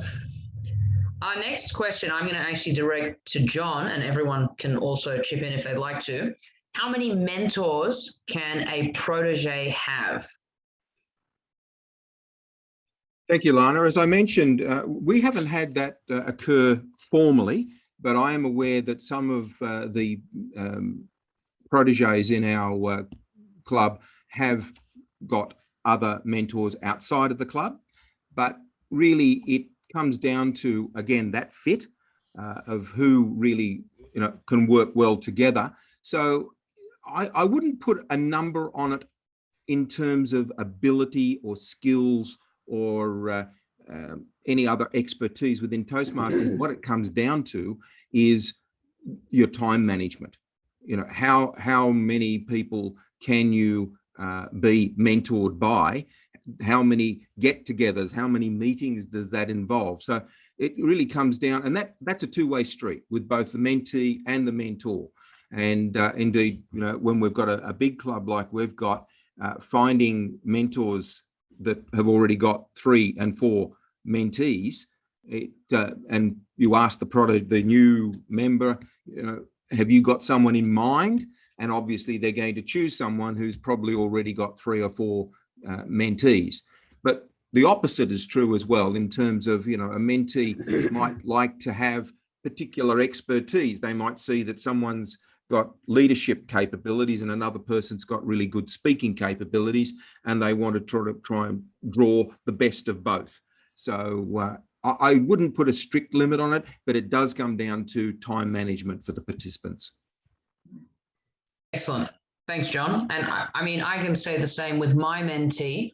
I think she has another 2 or 3 mentors aside from me. So what she might get from me in terms of how to be an area director that's just starting out, potentially how to do evaluations, her other mentors might be helping her with humorous speaking or a different path.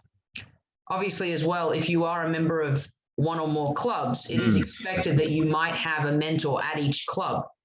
So there's nothing to shy away from there in that aspect. Okay, sorry, can I just give some clarification to that question? I'm talking of a new member who has just joined and who's only on 1 pathway, who hasn't even completed level 1 pathway. And how many mentors can they choose? So I think. Okay. So if I could just get clarification, Gary. So you're saying that you have a new member who Correct. has a mentor, but that relationship. No, who has just joined, okay. So they haven't even completed level 1, and they want 2 mentors. And I'm like, I think you can do that once you've come to finished a couple of levels, and then you can consider that.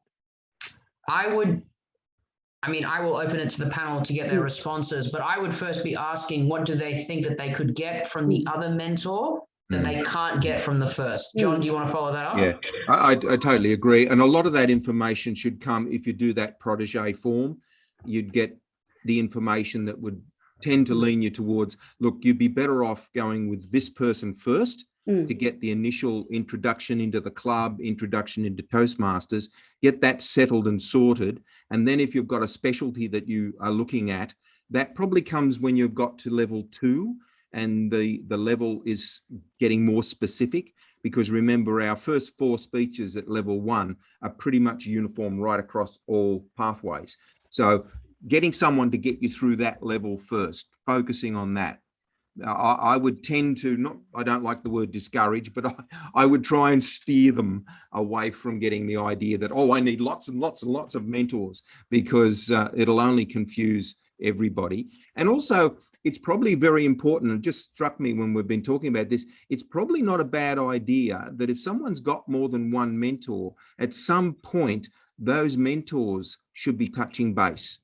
There's value in them just understanding what differences are you giving them as opposed to what I'm giving them.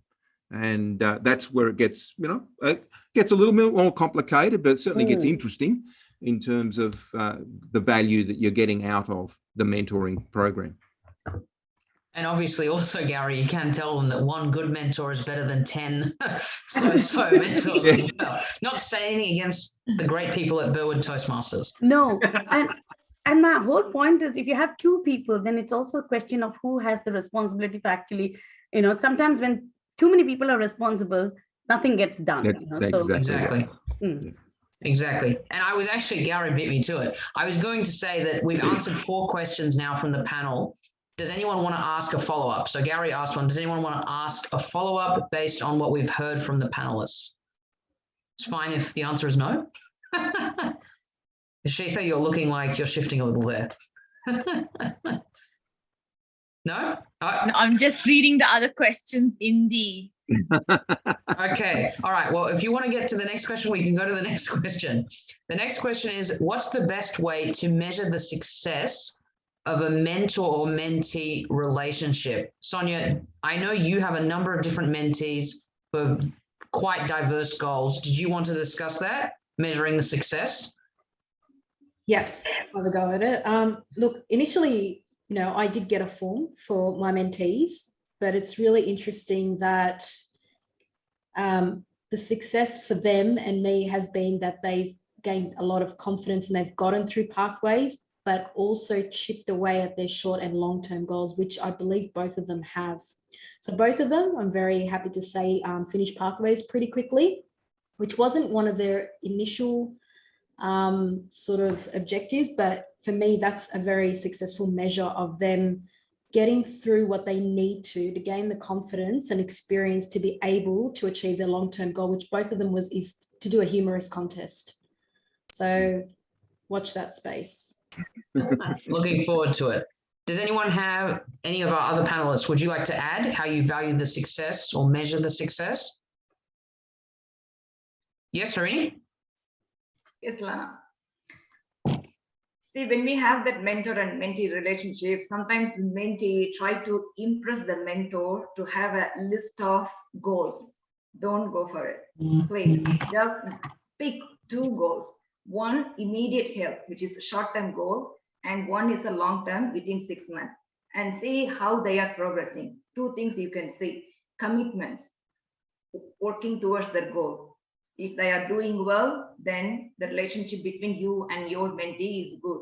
If anywhere it's going down, then that's the time you have to talk to your mentee or mentor team lead, what we can do to improve this process. Thank you very much, Harini. John? Yeah, I just add that in terms of measuring how they're going, don't think that mentoring is just that 1 or 2 or 3 formal meetings a year. It's about keeping in touch with what they're doing in every meeting. So if they're doing a meeting role, or they've given an evaluation or something like that, as a mentor, your feedback, even if it's just that was really well done, or you've really improved on the ums and ahs, or something of that nature, at your regular meetings, and we've got the privilege of actually meeting every week, so we can do that quite frequently, as encouraging them in those meetings with those just little things. And that is where you can be watching and noticing levels of improvement. Excellent. Thanks so much, John. Peter? Yeah, the only thing I'd add to what's been said is we did that formal survey where we actually asked people how they thought the relationship was going and were they meeting their goals. So that's just another angle, is to actually just ask them how they think it's going, to rate it, 1 to 5 or whatever. Excellent. And the next question is, how many mentees can a mentor have at any given time? Would the panelists agree that that's, again, time management and value that can be given to each mentee? All right, excellent. So, sorry, can I ask a follow-up question on that? Yes, Gary, if you'd like to, quickly. Okay. My question is, there are 2 things. One is obviously the capacity of the mentor to look after 3 or 4 proteges.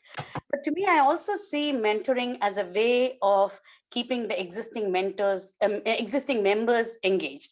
So if one member has 4 proteges, then that one member is highly engaged.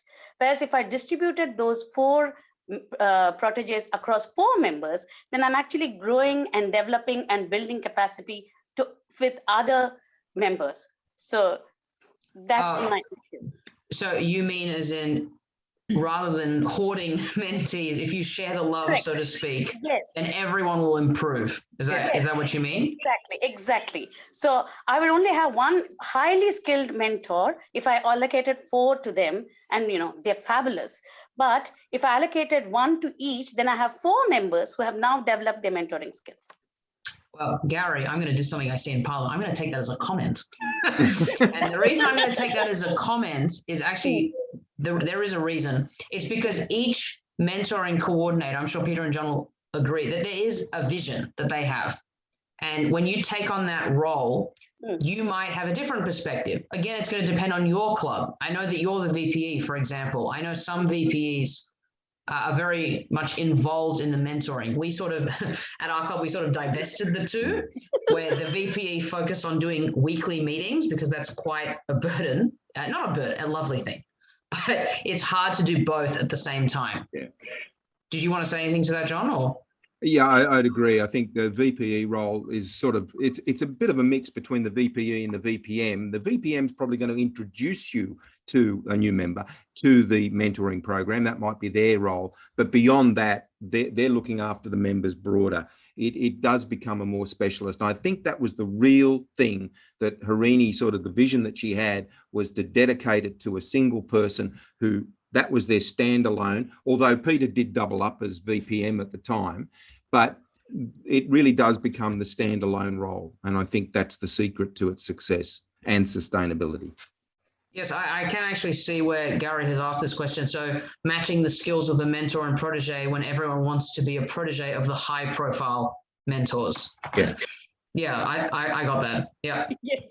Like, as you know, we have some high profile members in our team. So if you asked any new person, they get so overawed by people like, say, Henrik or Philip. They say, yes, we all want to be mentors of Henrik. But to me, that's like taking a Sten gun to kill a fly. Like, I mean, if you want to get to your first level, yes, if you want to get through just your first level of pathways, you know, Doug Gowrie can do that, you know? Like, you know what's you don't funny? need Henrik, who is a DTM, Triple Crown, Gold Crown, to lead you through your first pathways. You know, it's actually funny. It's funny, Gary, because I've never heard Hendrik compared to a stun gun, but I can see the app description. Peter, you raised your hand. Did you want to add to that? Peter, did you want to add? I did raise it and put it back down again. But it's all of the above. You know, it's not just trying to share, make sure everything. It's not sort of hold hands and sing kumbaya. You know, it's you know, if you know someone's got capacity and how experienced they are, and all those sort of things come into it. So that's why some mentors have got 1 and some have got 4. You know, mentees. So it just depends. Yep. Excellent. Case by case decision. Excellent. Deb, you're unmuted. Did you want to add a question? No. Oh, okay. Okay. Sorry. You don't have to turn your video off. That's fine. Okay. Our next question is, I'm going to just move around because I think we've answered quite a few of these already.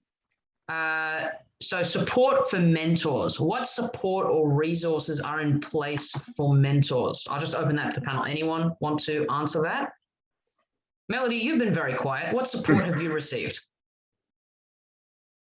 The support so far, I think there's multiple dimensions. There's obviously the my own kind of mentor actually gave me the lesson or the actually guidance, then I can actually pass it on. And there's also obviously mentoring coordinator as well. I think we actually did have a session to actually bring up all of the mentors together to have a session to get feedbacks and also to learn from each other and to actually brainstorm ideas and things like that, which I thought was very helpful in terms of resources. And obviously everyone has their own different styles in terms of how they actually talk to their mentees. So that's, so I think multiple things that you could actually get. It depends on how you normally gather information or gather support or materials. Excellent. Any of the other panelists potentially? Yes, Harini. Yeah, we need to understand the difference between mentor and coach. Mentors are not a coach, right?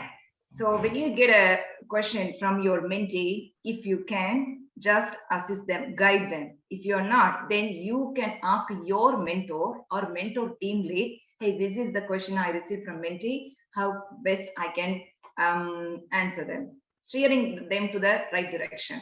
You don't need to expect them to act the way you want. You're only giving a direction.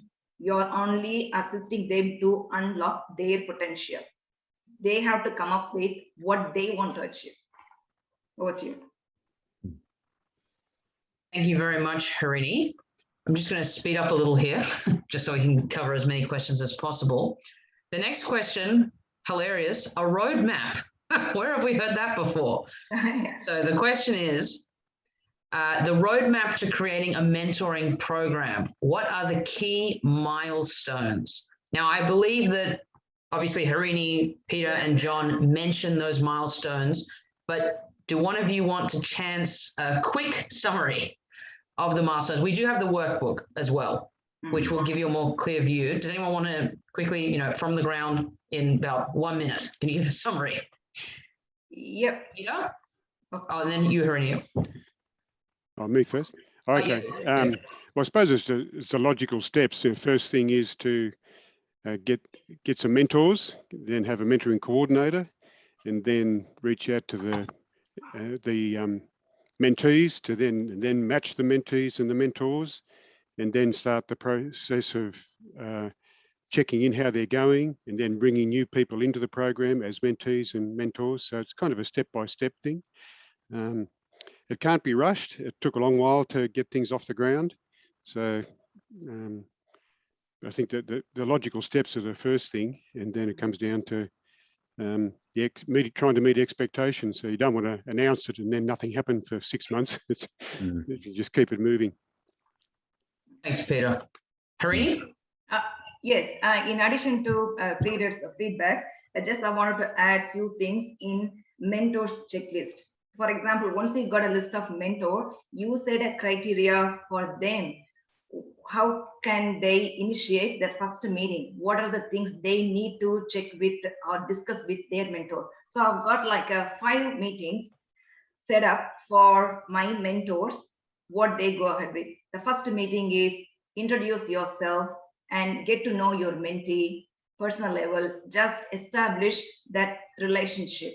If you don't have that emotional connection relationship, then it won't work. So get to know your mentee first on your first meeting and talk about your pathways, login, or how to choose your paths and things like that. And then second meeting, third meeting, fourth meeting, fifth meeting. And after that, mentor will be comfortable with what are the things that I can discuss with my mentee moving forward.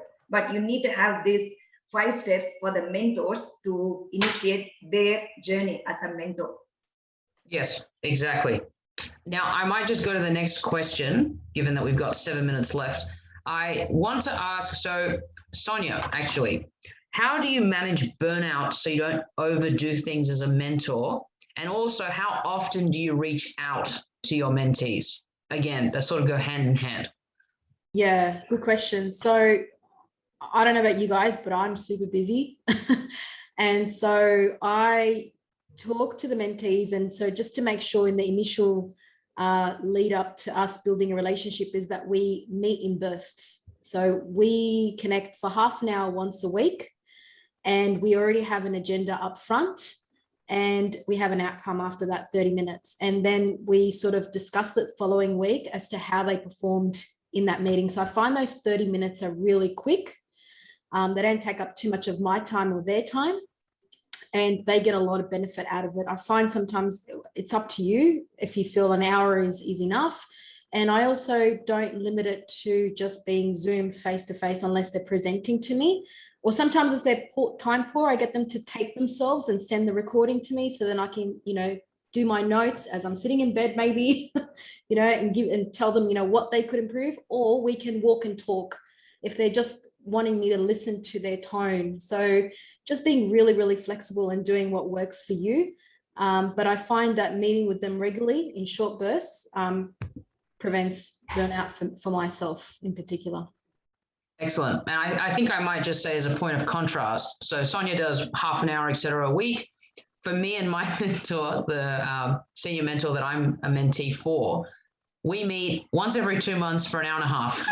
So the total opposite. So again, it's just going to catering to what the mentor-mentee relationship is. And just on that, this is kind of a very broad question, but how do you establish a great mentoring relationship? So again, it's a relationship one-to-one. How do you build trust? That's one of the questions that came up. How do you build trust between the two of you? Anyone? Sonia, you spoke. Do you want to answer? Oh no, I saw Melody's hand. I'll give her. Oh, Mel, excellent. I would just say that like any relationship, I think time and efforts are really needed to put in to make sure that there's trust and rapport that being built, like Harini mentioned about actually just know them at a personal level. And I think it just really comes down to doing it repeatedly, periodically, and also those small things count and to build that level of trust and bond with your mentor and mentee. So for example, follow through what you said you would done, focus on, my mentees on development and communicate openly and transparently. I think that's really important.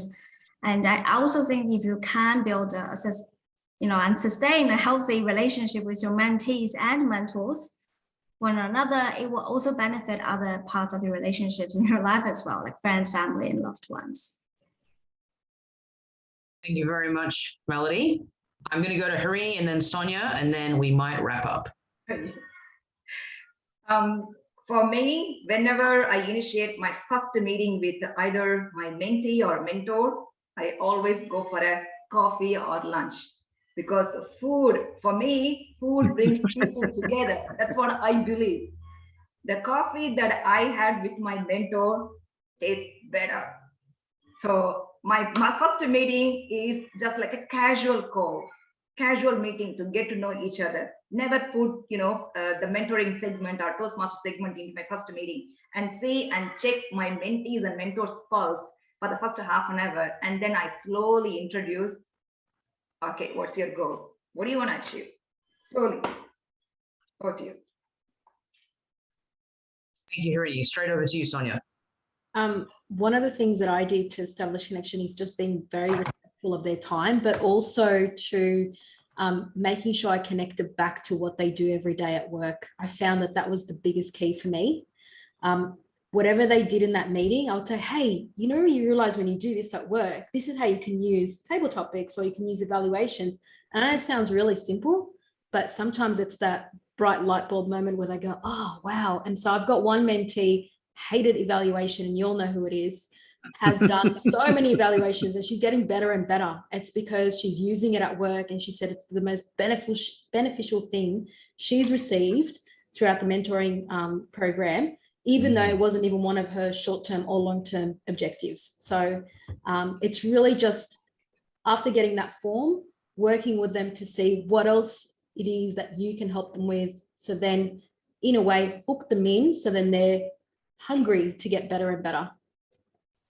Excellent. Thank you very much, Sonia. And the last thing I'm going to ask our panelists, one sentence each, if you can, please, before I wrap up.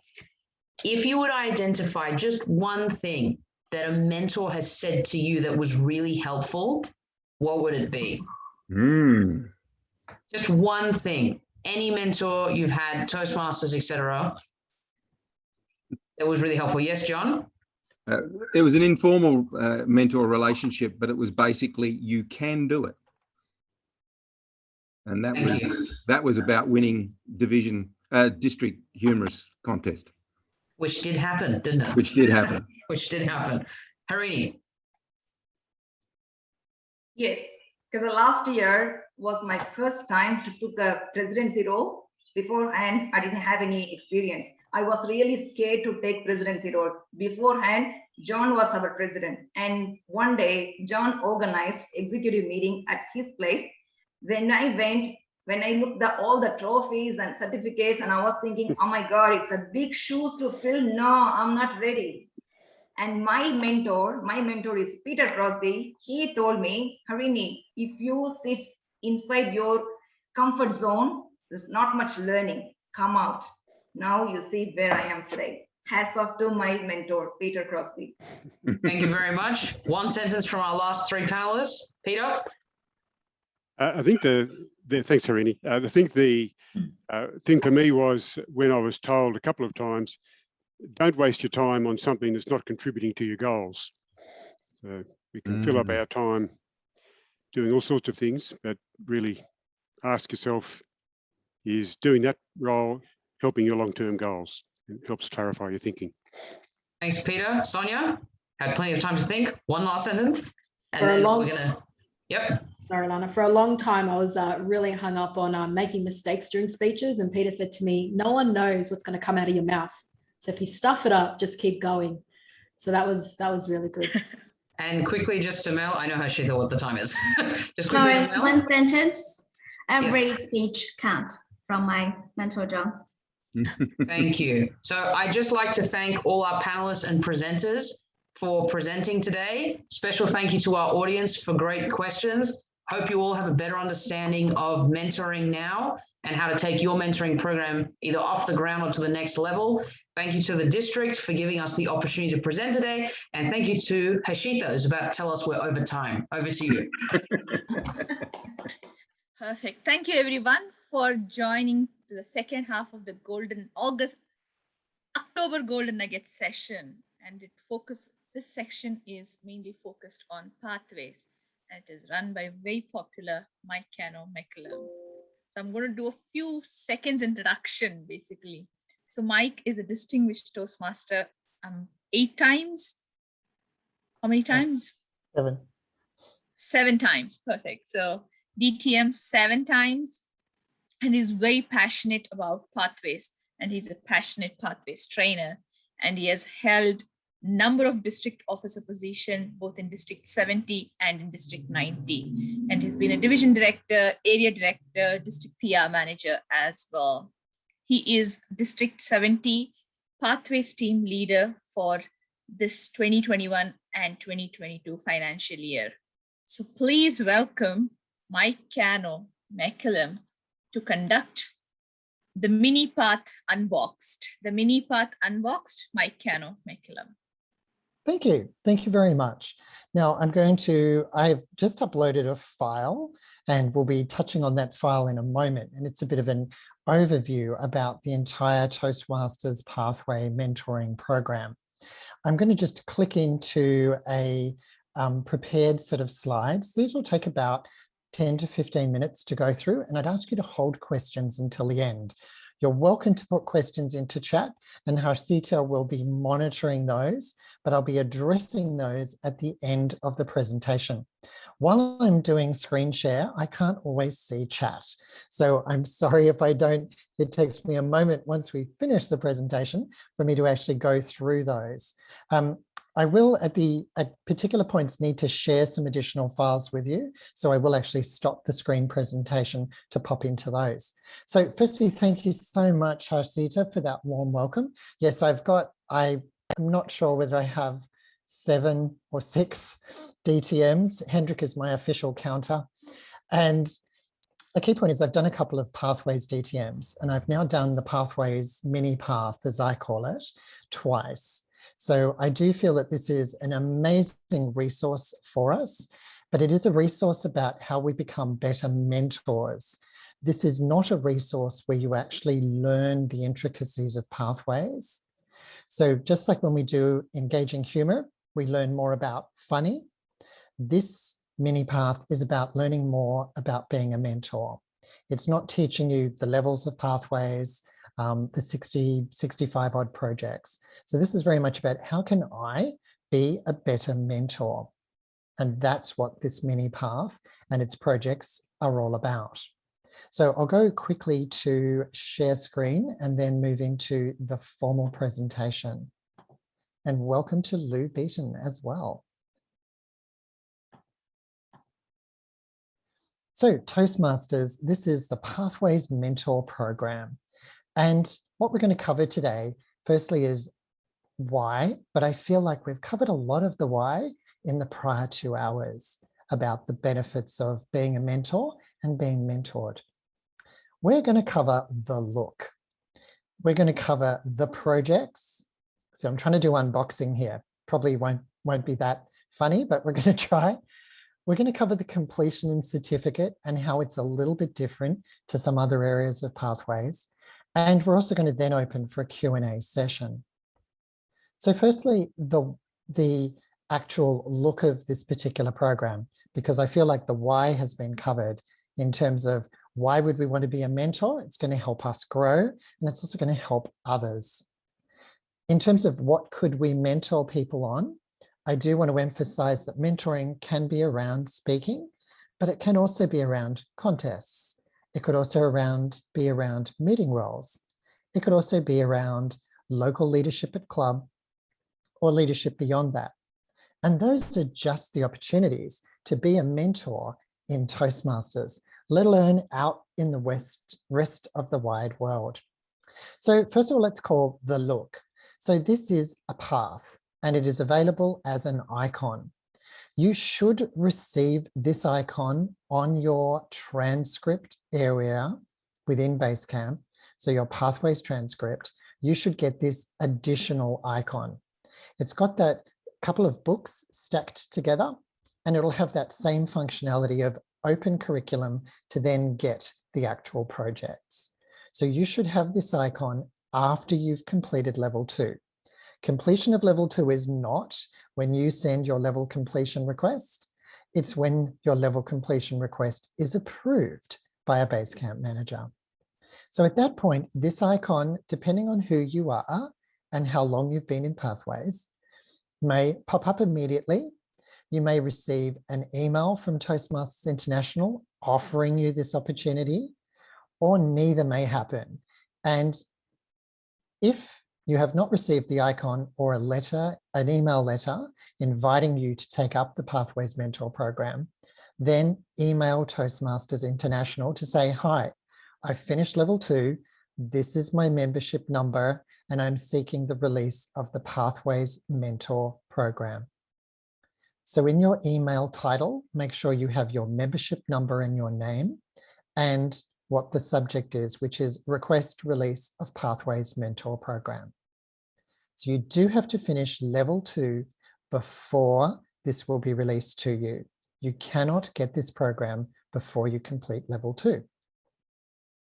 Let's just go a little bit deeper though. So once we have this icon and we open curriculum, we will see 3 projects. So this is my record. I've completed this twice. So every time I go into it, it says 100%. So we have 3 projects: Prepare to Mentor, Mentoring, and Advanced Mentoring. They're each quite different.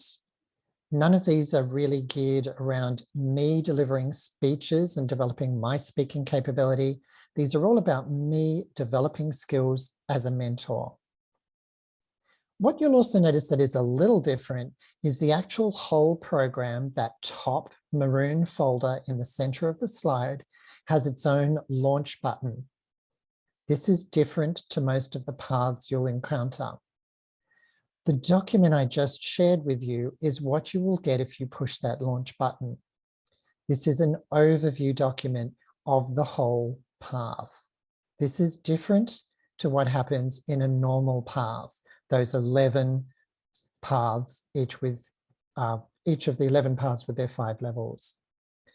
If you have a read of that particular one-page PDF that I've put into the chat, what you'll find is there's some quite interesting statements in it. And one of those statements is that you don't have to have been around as long, you don't have to have been around longer than the person who you're mentoring. Sorry, knew I'd get that round the wrong way. Take 2. The person who is seeking to be mentored. So let's say I want to mentor in contests because I can compete this year. I'm a district staff officer and I want someone to help me with contests. And let's say that there are 2 people that I want to go to help mentor me to be a better contestant. They don't have to have been around longer than me. I'm looking for particular skills. The 2 people I'd go to are 2 people that I know quite well, and I've mentored both of them to help them develop, but they are way beyond me in contest capability. And that's Matt Tonkus and Nitya Levy, both of which have won district, and in one case has come 2nd in the world. So remember, when you're looking for a mentor, they don't have to have been around longer than you. You're looking for someone with particular skills, capability, or perhaps personality.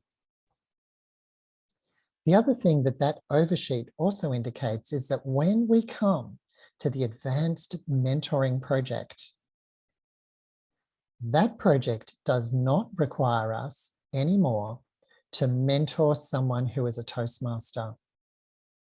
So the final, biggest, most complex component of us showing that we can mentor others can be anywhere in the world to anyone for anything. And I really like that. The very first time I did this path, that was not the case. This has changed. This means that we can take our mentoring capability well outside of Toastmasters. So the last project, the Advanced Mentoring Project, is about me mentoring someone else, and I'll cover more detail in a moment, but that someone else isn't necessarily a Toastmaster for that final project. So remember, there are many things we could be mentoring people on. It might be, if we're in Toastmasters and we're mentoring a Toastmaster, it might be around speaking. It might be nerves. It might be around meeting roles. It might be around local leadership. It might be around more advanced leadership. All of those may be things we're helping someone with, and they may have been around longer than us, and that's okay. Let's go into the individual projects. So the first project was the Getting Ready, as I call it. That very much an overarch. It's not really a project, but it is a very useful document to have a look at. So I've put that into the chat. I hope you've all had a chance to have a look at it, and that will actually answer some of your questions with regards to what is the focus of this particular learning program. So remember, this learning program is not about becoming an expert in pathways. This is about me developing as a mentor in the content or capabilities that I'm comfortable mentoring others in. And I've given you 4 different examples of things that I might be mentoring someone in. Just to perhaps stop for a moment, and I'll stop screen sharing for a moment. In terms of my experience, I have 8 mentees on average, or proteges is the new buzz term. And they're a mix. About 4 of them are speaking related. A couple are advanced speakers, a couple are less advanced. And I have 4 proteges, using the correct term for a Toastmasters, and the 4 who are around leadership. Predominantly they're area directors and division directors. So I mentor people in Toastmasters leadership and leading in volunteer organizations. And I also mentor people in better speaking. And in some cases, I've helped people a little in their contest performance. But I'd have to say, Lou Beaton is by far the speech contest mentor of Nitya compared to me. So I'm just going to be super humble for a moment. So key thing here is you could be mentoring people on lots of different things. You've got to think about, what are you comfortable with, or where do you want to evolve? And remember, you don't have to have been around. The whole concept of I need to have been here 1 year, 2 years, 100 years is not relevant. It's what is my areas of capability that I can support someone. Now, the next thing, so remember, I've also already said, in terms of just looking at that quick question, in terms of the actual transcript, basically it's going to Toastmasters International if it hasn't turned up. So I'll come back to you later, Lou, on that one as well. Can I just say, it's actually there, Mike. I've never done it. The only option I have is to mark it as complete. So when I open it, it's only giving me 1 project. So just contact TI, do you think? Yeah, it hasn't installed properly. Okay, thank you. That's it. And many of these complexities are for those of us who've started Pathways from the beginning, because there's been various releases and changes. Things I have noticed is that installation of the icon and the correct installation of it has been a bit patchy for people who have been in Pathways since it went live in District 70 and District 90.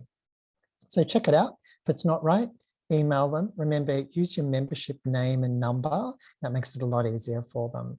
And give them the subject in the header, because they receive thousands of emails from Toastmasters every day. So the next thing that I want to upload for you is the next project. And what I'm doing is I'm taking the Print My Project. I'm not sure if I have permission to do this, but I'm going to. And I'm sharing with you the Print My Project component. So that just gives you a resource to kick off with. You're still going to need to go and do these projects properly. And I should also say, each of these projects is like any other project in Pathways. There's a bookend of self-assessment at either end. And there are various learning activities and resources built into the particular project. So it is very much like the icebreaker. It's like every single project in terms of screens that you progress through. And it will tend to not accept your completion of the project and give you that little internal tick on your transcript unless you have gone through every screen. So just be aware of that. So the next document that I want to share with you, again, this is a Print My Project. And what I want to share with you is the next project, the first major project of this mini path, and it's called Prepare to Mentor.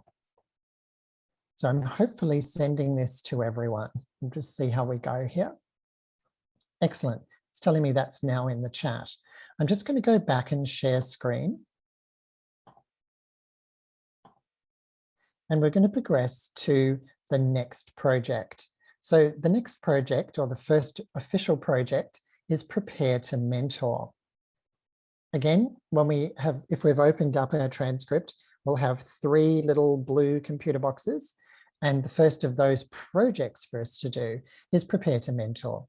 So we're going to click on Launch, and the prereqs for this, the outputs for this are that you are going to do a self-assessment, and you're going to have connected with, now they say VPE. I think we also just need to pause for a moment.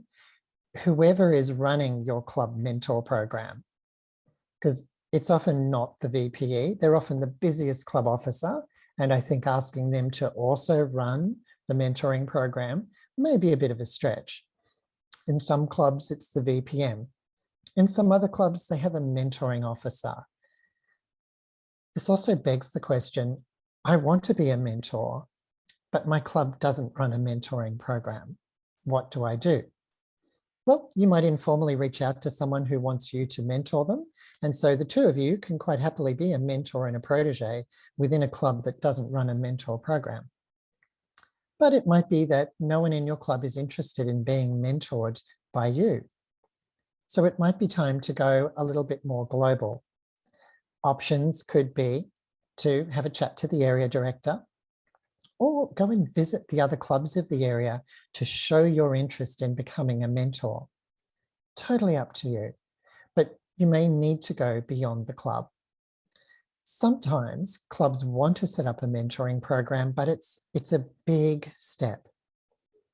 And instead, it might be that the area helps to run one where only a small portion of people in each of the clubs are participating to start off with, as that capability develops and grows until each club is self-sufficient.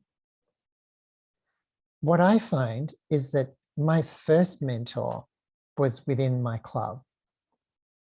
But the mentors I now have 18 years after I joined Toastmasters are not necessarily in my clubs, especially both of my leadership mentors are in completely different time zones, and one is in North America. So as you evolve, you may find that your own selection of a mentor is way beyond your club.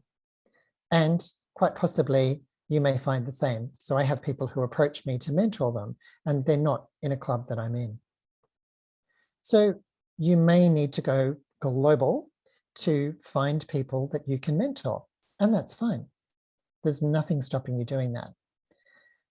But a key point here is there may be someone who runs a mentor program in your club, in which case, great to link in with them. Personally, I think the VPE is a little overloaded. There is no speech or any other output associated with this project. Your club may have a mentoring readiness assessment or volunteering form that you need to fill in to go on the mentor roster. That's up to your club.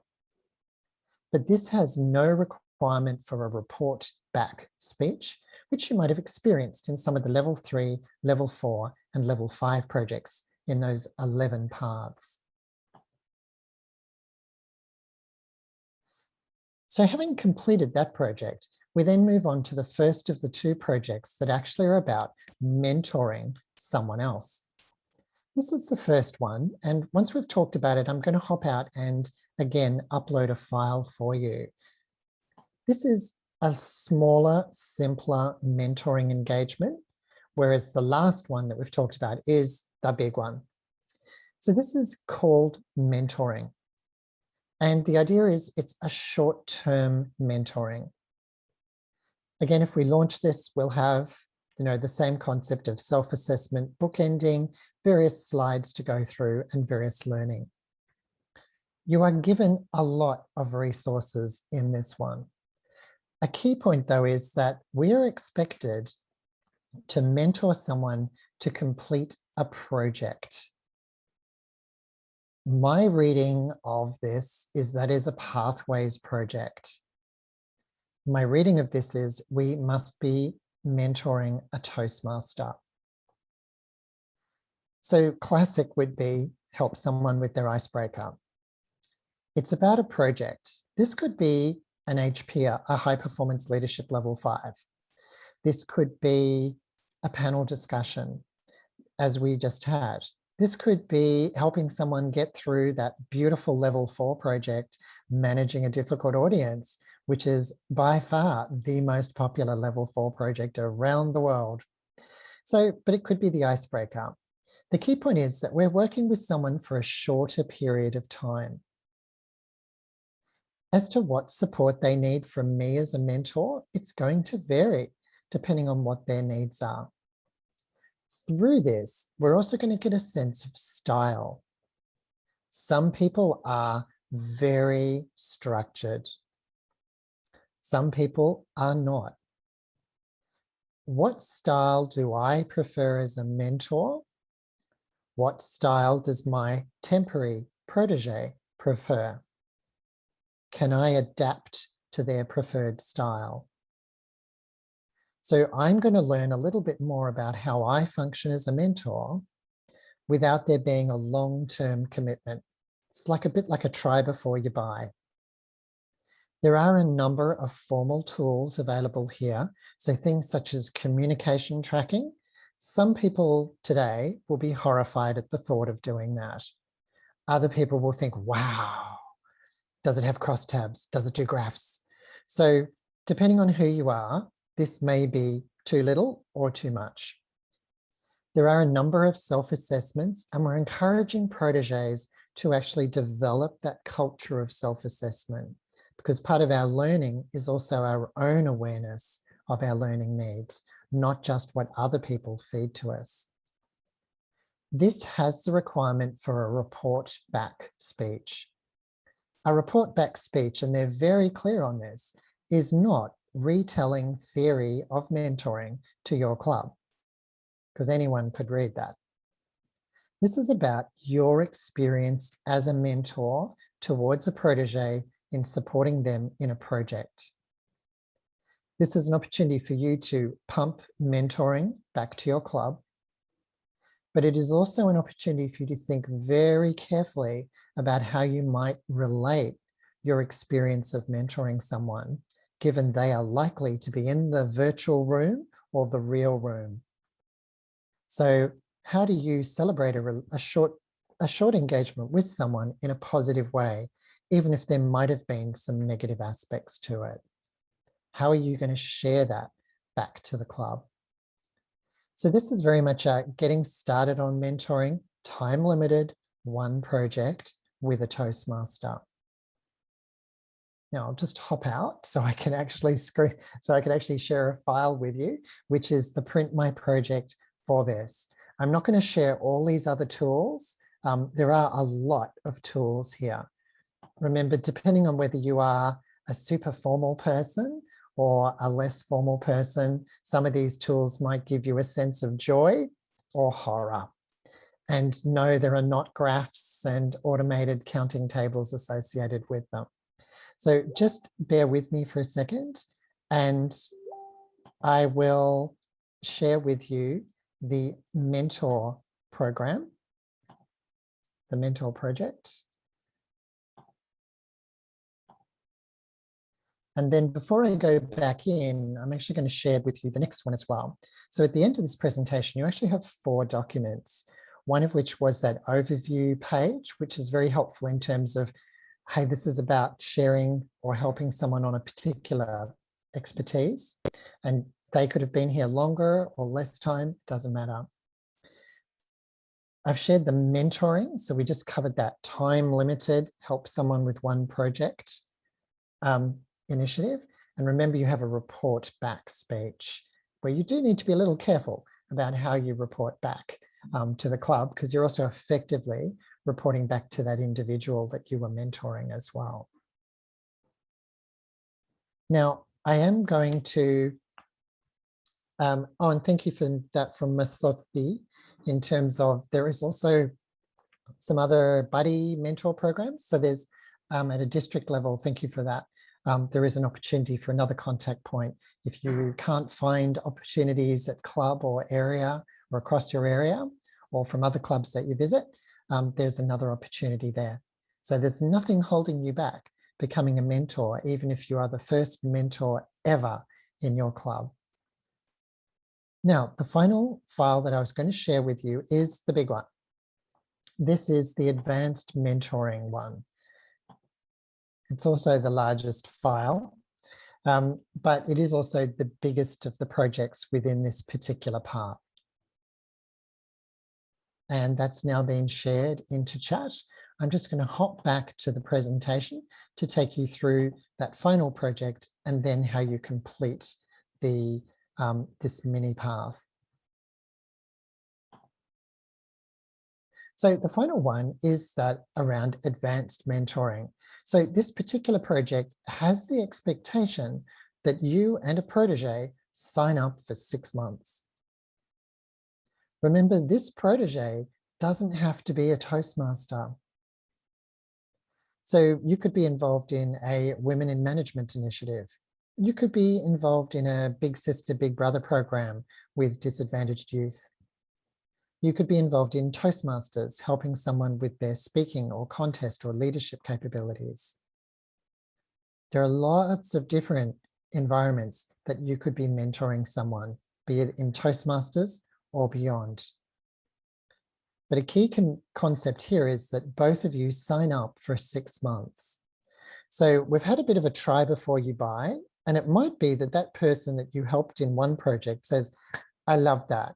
Could you be my mentor for 6 months?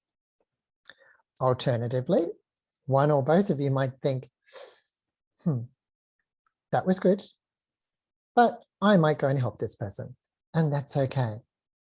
Remember, this is also time limited because we do see examples where people get stuck. So the relationship between a protege and a mentor, they might have been working together for a couple of years and effectively one of them's outgrown the other, but they don't know how to end it. And in the end, the way they end it is one of them leaves the club or they have a big stoush. So let's not do that. So having time limited mentoring and the ability perhaps every 6 months to reconsider is a good way to invest in successful mentoring for people. This project is for 6 months. So we have a 6-month mentoring commitment. Again, there are all these formal tools if these work for you. And there is even now, because you're going for 6 months, a monthly goal checker as well. So if you're into that, great. If that's not the relationship you have with your protege, that's fine. But you are both making that 6-month commitment to measurable progress. Again, this finishes with a report back to the club. Again, it's 5 to 7 minutes. It's not about mentoring. It's about your experience as a mentor. You might do this almost as a mini panel. It might be you saying how much you got out of mentoring someone and that person saying how much they got out of being mentored. That's what we see sometimes in the Toastmasters magazine, where they interview a mentor and a protege. So have a think about, as you're progressing through that 6 months, how the two of you might like to convey your experience back to the club or to the area. If you're in Toastmasters. If you've been mentoring someone outside of Toastmasters, you're still reporting back to your club about your experience as a mentor. Now, remember again, this is not about learning all of the paths and projects of pathways. So at the end of this, even though you may be called a Pathways mentor, it means you've skilled up as a mentor. It doesn't mean you've skilled up in Pathways projects. So it is unfortunately confusing with the title that you will get when you complete this path. Now, I just want to briefly talk about lodgement because it's the same and a little bit different. So at the bottom of when you open this icon, you had the 3 projects, we had the overview at the top, and down the bottom, just like on any other level of any other path, we have a final folder which we click through to submit our level completion request. Having clicked through and been approved by a Basecamp manager, so it goes to that pending request area, we will eventually have a certificate because we got through. The certificate is a little bit different in terms of the look, and we actually have a different logo on the bottom left-hand corner. So there is a logo associated with this path or this set of projects that is different to any of the 11 other logos.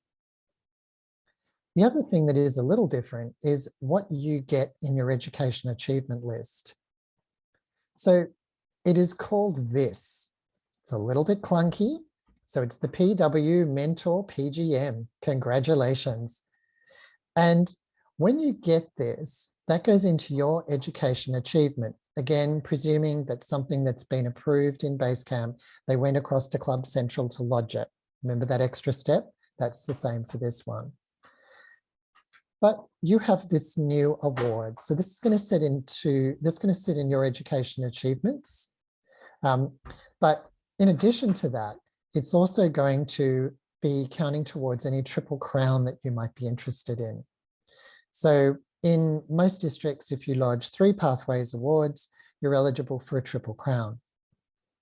So this counts towards your Triple Crown. It's an additional Pathways award. So for our district, we've bought the new Triple Crowns, bright, shiny, woo. And this might count towards that. And our district, just pausing for a moment, has also decided that if you finish this Pathways mini path on mentoring this financial year, they will buy and present you with the mentoring badge. We normally just give this to club mentors, but this year, and possibly in future years, but this year, this is given to anyone who completes this mini path. So that's the policies of this particular district. So this counts towards your Triple Crown and your individual achievements. However, this award does not count in the Distinguished Club program. So from the club's perspective of the 6 points, they're all linked to level completions within the 11 paths. You know, the 4 level 1s, the 2 level 2s, and so on. So this particular award is a little bit of an orphan and it doesn't count in the DCP program. But the reason you're doing this is for yourself, because this is going to help you be a better mentor and for you to help others. You're not doing this for the DCP program. So this doesn't count in the DCP program. It counts for your awards and your Triple Crown. And in this district, you are eligible and will receive, I'm trying to get my hands right to the cameras, you will get the mentor pin when you complete this path, if it's done this financial year. So in terms of what did we cover today, and then I'll pop out for questions. We did the why I felt was covered in the 2 prior hours, and I thank the whole panel for all of that. We covered the look, the projects, we covered completion and the certificate, and now I'll open for questions. So I'll just quickly stop sharing and quickly have a look at what we've got in chat. I'm very happy for people if they want to, given the number of people, if anyone wants to raise their hands electronically or physically. Lolita, I can see a raised hand and you're on mute. Okay, Mike. No, you're good. Yay. I just need to clarify. You said that this mentoring program we can access after completing level 2. So which I have access to it, I've seen it. The thing is, is it compulsory for us to complete? Is there, No. So it's not compulsory. No. Or can we complete this anytime? Like after? Yes. Okay, good. And the that was easy. These are easy answers. Yeah, but I thought it is part of pathways which needs to be completed. So it's not, you don't have to complete. There's no certain time, and even the people who actually want to become new mentors, they don't have to. So it's just there for us to benefit from, like if you want to. Yeah, it's up to you, and I think remembering that in the 11 paths, you can do projects whenever you want. Yeah.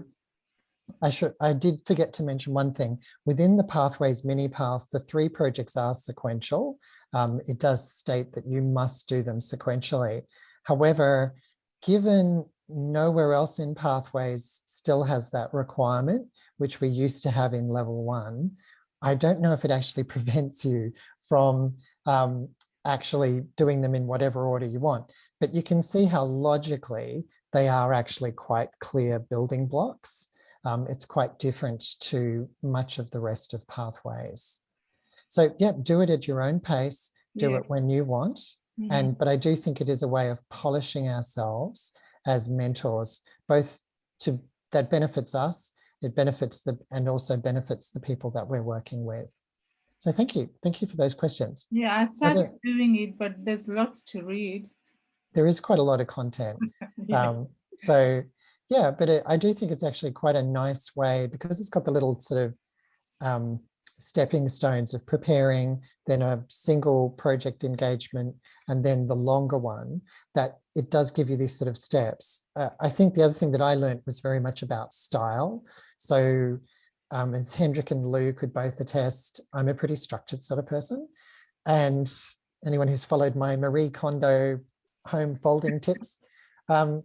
So I'm not going to mentor someone who just wants to call me whenever and have a chat.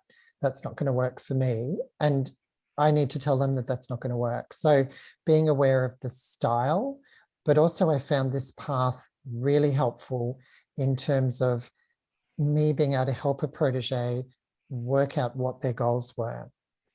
Because sometimes what they say and what they feel are quite different. And sometimes that needs to be teased out a bit. So I found it really helpful just to get an idea of, where is a protege at and what are the best ways of engaging with someone. I have 2 credits for this because I've done the path twice. Yes.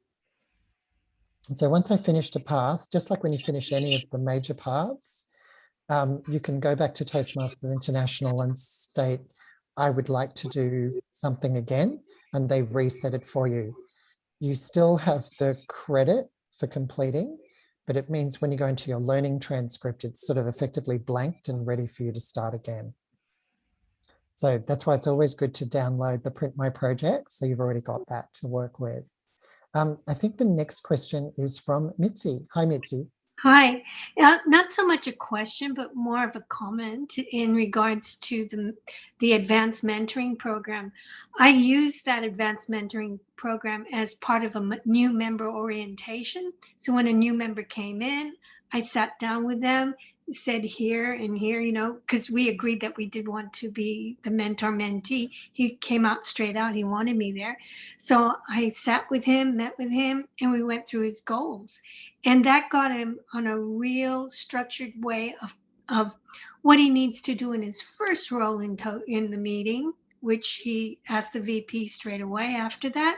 And then his first speech when he wanted to become a club officer. And then now he's already envisioning an area director and a DTM. So he's got that whole path already lined up, a vision of what he wants to do. That's great.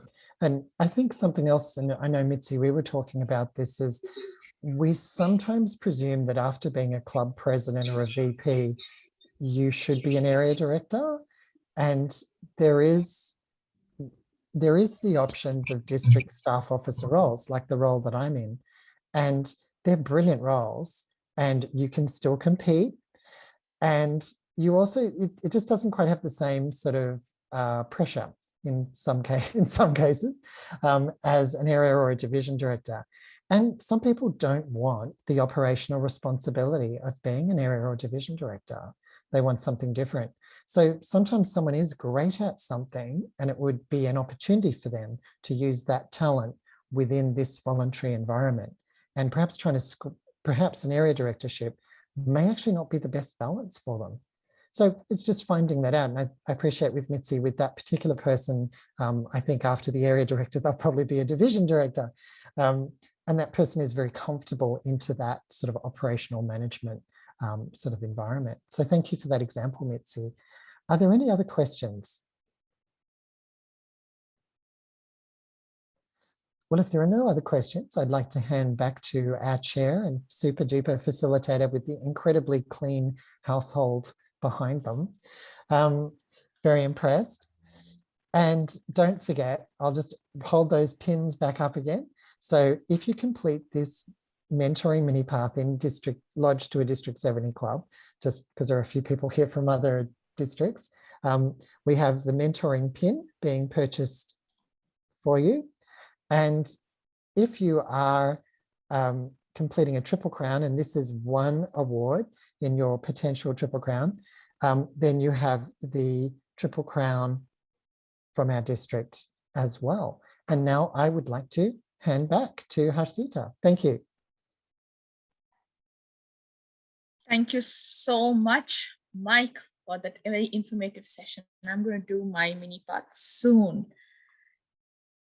I hope everybody enjoyed today's mentoring and the pathways sessions as well. I'm going to ping the link of District 70 event section. So keep an eye on that site with whatever the upcoming Punch While You Munch, the Focus Friday, and the next Golden Nuggets will be advertised there. And we have Lou Beaton, who is the Facebook administrator. She will be posting and marketing all the upcoming events that will be hosted by District 70. And also I would highly encourage to, if you're a VPM or a president, or take this word out to your club and tell them to attend the Golden Nugget sessions.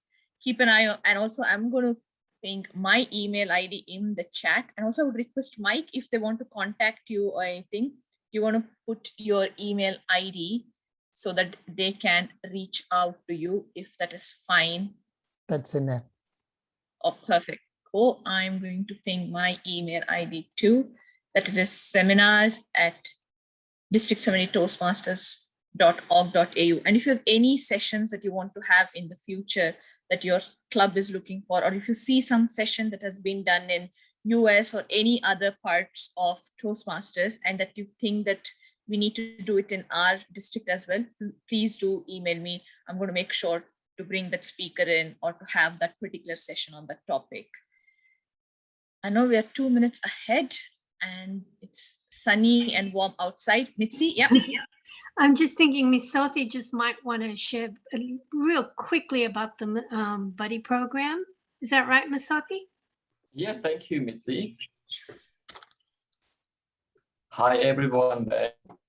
I would like to mention very briefly about the Buddy Mentor program. So this program is here to complement a mentoring program that your club already has.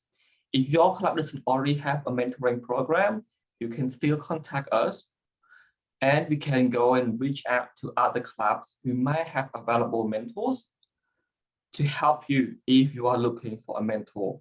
The same way, if you are looking for a mentee to build up your mentoring skills, come to us and we can go and reach out to other clubs who are able to find you a mentee.